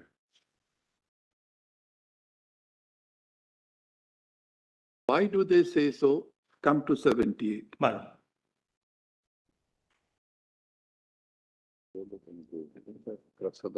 Science was also placed. Acceptance of the argument of Mr. Shanti Bhushan. Exactly. Quite right. The acceptance of the argument. I'm just acceptance of the argument of Mr. Shanti Bhushan would make various entries in the state list ocious and meaningless, and subject to entry 52 of list 1, despite the fact that the entries are not so worded. Now come to para 82, where they also relied on entry 54 of the union list and entry 23 of the state list. Right. And what is the ultimate finding? Quite right. The structure and scope of entry 54 of the union list and entry 23 of the state list and their interrelationship is substantially different from the scope and structure of entry 24, the list of the state list, and entry 52 of the union list. The entry relating to development of mines and minerals has in it both the industry of mines and the product of minerals. And therefore, on a declaration, both mines and minerals get embedded in 54 of the union list. Therefore, it has been consistently held by this court that the declaration under entry 54, Parliament evinces an intention to occupy the field.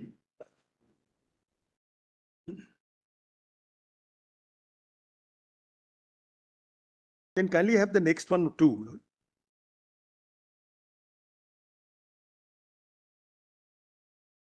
Constitution, Wilson Sugar, this is again a constitution bench. The constitution bench examined the question regarding the legality of levy of market fee under Bihar Agriculture Produce Market Act 1960 pertaining to various commodities including sugarcane, sugar, molasses, wheat and tea. The court first dealt with the transaction of purchase of sugarcane, sugar factories, functioning of the market areas falling within the jurisdiction of respective market committees constituted under the market. It noticed that the market acts have been enacted by the Bihar legislature as per the legislative power mentioned in it by entries 26, 27 and 28 of list 2 of the 7th schedule of the constitution. The court, however, noticed that the markets dealt with the supply and distribution of goods as well as trade and commerce therein, as it seeks to regulate the sale and purchase of agricultural produce to be carried on in the specified markets under the Act. To that extent, the court said the expression entry 33 of list 3 override the legislative power of the state legislature in connection with the legislations dealing with trade and commerce in and production, supply and distribution of goods. Thus, to the extent to which Markets Act seek to regulate the transaction of sale and purchase of sugarcane and sugar, which are foodstuff and trade and commerce therein, the Constitution then says that the Markets Act have to be enacted under the topics of place. The market has held that it has to be held that Markets Act being enacted under the topics of legislative power under 26, 27, 28 of list 2 would be subjects to any other limitation under entry 33 of list 3. The contention of Mr. Dwivedi, however, that as admittedly tobacco is not foodstuff and does not fall under entry 33 of list 3, like the amendment of the Constitution made in 53, Parliament for further amendment of the Constitution can if so advised, place tobacco raw material of the industry in entry 33 of list 3 and thus confer on it the competence to legislate in respect of tobacco. Need to be examined by this court, need not be examined, by this court as being unnecessary. What we may, however, note that the Constitution bench, after noticing various provisions of the Act and rules, came to the conclusion that need for regulating the purchase, sale, storage process of sugarcane being an agricultural produce is completely met by the comprehensive machinery provided by the sugarcane enacted by the very same legislature which had. Now, Your Lordship, perhaps in the paragraph 87, they notice other decisions which have followed this logic. 88, perhaps. The principles aforesaid would equally apply to entries 14, 27, 28, and 66 of list 2 It may further be noticed that in para 170 of Bales and Sugar Company, the Constitution Bench reiterated the view expressed in Tikaramji case and also Seal's case, affirming the full bench of the Allahabad High Court, Shriram Industrial Enterprises. In view of the above, we see no compelling reason, either on account of binding precedent in the form of earlier Constitution Bench judgment, history and background of the framing of the Constitution, or other words used in various entries of the language in an article in the Constitution of India, to take a view which will result in denuding the power of the state legislature to legislate not in respect of field of legislation under entry and 24, but field of legislation covered by other entries in the state list on making a declaration under 52 list, union list. The Constitution Bench judgment in the case of Tikaramji and other decisions following it confine the field of legislation of industries to process of manufacture production, not to raw materials which may. In view of the aforesaid, I conclude as under. The state legislation and the Tobacco Board Act 75 to the extent of sale of tobacco in market area cannot coexist. So Tobacco Board Act is the central legislation, state legislation and the Tobacco Board Act cannot coexist. The state legislatures are competent to enact legislations providing for sale of agricultural produce of tobacco in market area and their levy and for levy and collection of market fee in that way. Parliament is not competent. Can you look at this? Parliament is not competent to pass legislation in respect of goods enumerated in the aforesaid conclusion 2, while legislating in the field of legislation covered by entry 52 of the union list, under which Parliament can legislate only in respect of industries, namely the process of manufacture and education. So even though here parliamentary declaration law was not in question, yet they said Parliament cannot do it.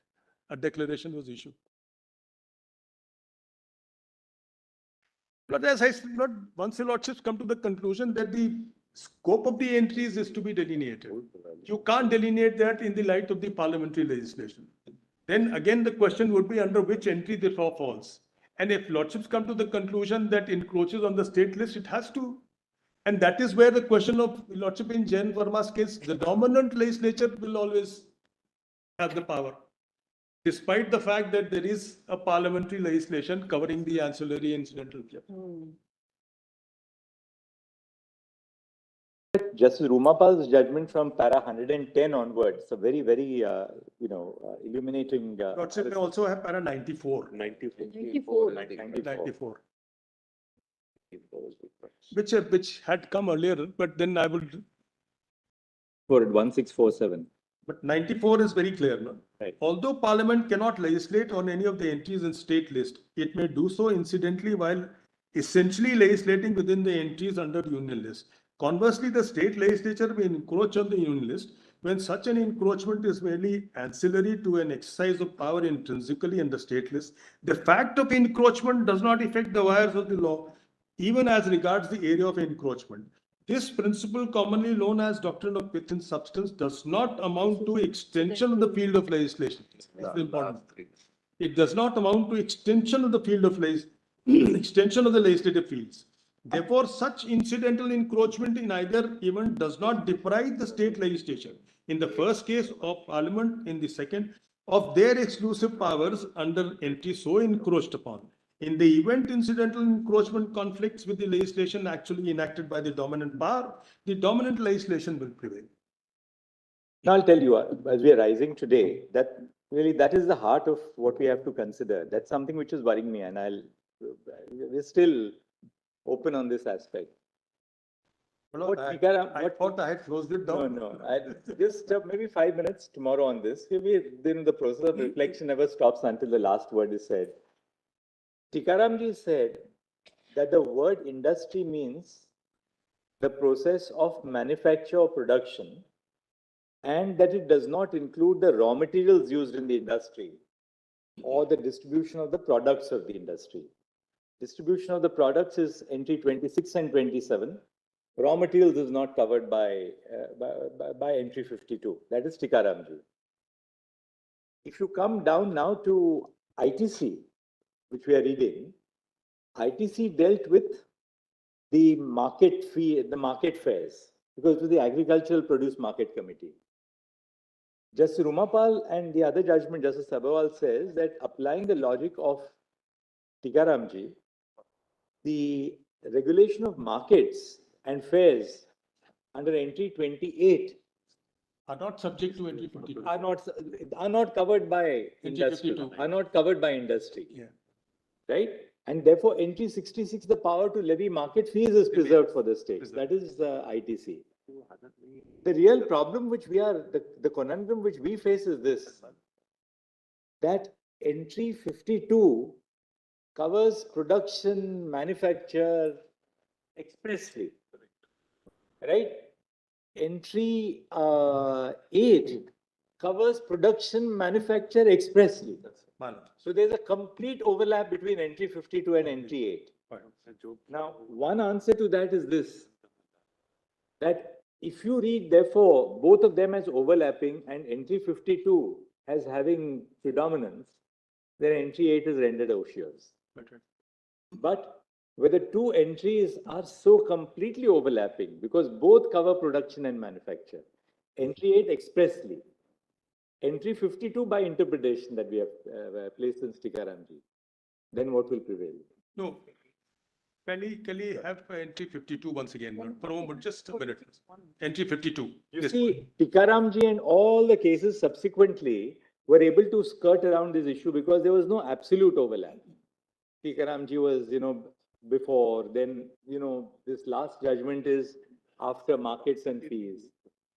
This is a case which is directly and squarely an overlap between the two. That is the problem which... That may not be the correct view of Tikaramji. Tikaramji, in every case, not right from Tikaramji till date, what the union and the petitioners have emphasized is that entry 52 will include not only manufacturing. Just see para 126 of Justice Rumapal's judgment, para 126, and then we'll rise, then we'll also reflect upon it in the night. We'll do it again. To sum up, learned judge says, at page 1659,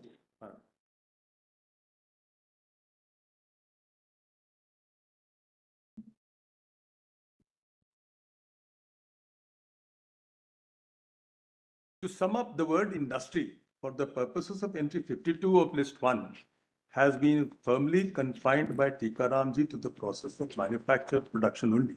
Subsequently, decisions including those of our other constitution benches have reaffirmed that Tikaramji's case authoritatively defined the word industry to mean the process of manufacture or production, and that it does not include raw material used in the industry or the distribution of the product in the industry. Given the constitutional framework and weight of the judicial authority, it is not possible to accept the argument canvassing a wider meaning. Not this is the critical. Just go ahead. To accept argument canvassing a wider meaning of the word industry, whatever the word may mean in the other context, it must be understood in the constitutional aspect as meaning manufacture or production. Now just see para 127. Applying the negative test as evolved in Tikaramji in this case, it would follow that the word industry in entry 24 list 2 and consequently entry 52 of list 1 does not and cannot be read to include entry 28 and 66 of list 2, which has been expressly marked out as field within the state's exclusive jurisdiction. No, this is the important. Go ahead. Just read that para, then we'll read. As noted earlier, entry 28 deals with markets and fairs, and entry 66 with the right to levy fee in respect of, in present context, markets and fairs. Entry 52 of list 1 does not override entry 28 in list 2, nor has entry 28 in list 2 been made subject to entry 52. Unlike entry 24 of list 2, this court in Belson has also accepted the argument entry 28 of list 2 operated in its own and cannot be affected by any legislation pertaining to industry. But this part which now just see para 128, just one sentence. If industry does not include markets and fairs, it is important to define what markets and fairs connote. Then learned judge discusses it. Therefore, all these judgments really say that, look, entry 52 does not cover the activity which is being legislated upon by the state. And therefore, in one case, raw materials, the state can legislate. Markets and fairs, the states can legislate. We are now in a situation where both are exactly on all fours together. Have a relook. Production and manufacturing. Let's have a relook at Calcutta Gas and McDowell. Then what happens? There they are dealing with industry. Huh. In Calcutta Gas, Constitution bench was dealing with industry, gas and gas work. Entry 25 list 2. There are two possible answers. One is to say, which is the pro-state, we say the pro-federal principle, that if the entry is not made subject to a central entry, then the state entry must have its full operation. The other is to apply, though the Constitution is federal, the Constitution is federal with a certain weight in favor of the center, and then say that whether two entries overlap, then Article 246(1) will prevail. Because they cover exactly the overlapping field. There are two opposing viewpoints. Question is which one to adopt. And what do we do? I'll come back tomorrow morning with fresh ammunition, perhaps. Another tentative answer, if I may offer. Sure. Yeah. Just one second, brother. Chief Justice has given you a lot of food for thoughts, Mr. Dwivedi. Definitely, Lord. But I may provide you some drink for thoughts. Lord, that's what. Some drink for thoughts. Well, We are talking about different intoxicating liquor.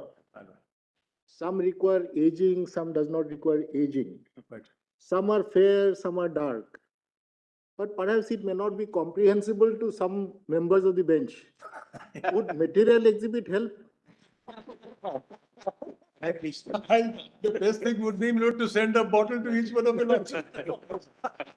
All in lighter weight. I told Brother Jamshed as we were rising for lunch that you have become a domain expert by Mr. Dwivedi's argument. May I please, Lord, But I'm certainly, I must admit, I'm fond of liquor, but I don't mind claiming that. I seek my Lord, But in a lighter vein. Material object shall remain. We had a trademark case. We bought actual bottles, we bought to show the code. We went for lunch, we came back for lunch, they were all the entire consumed. I seek my Lord's leave, my Lord. We repeated the code. May I seek my Lord's leave, my Lord? My Lord, in this matter, I am appearing for UT of Puducherry, my Lord. The registry is not accepting my wakala. I may be permitted to that. Yes, of course. Obliged.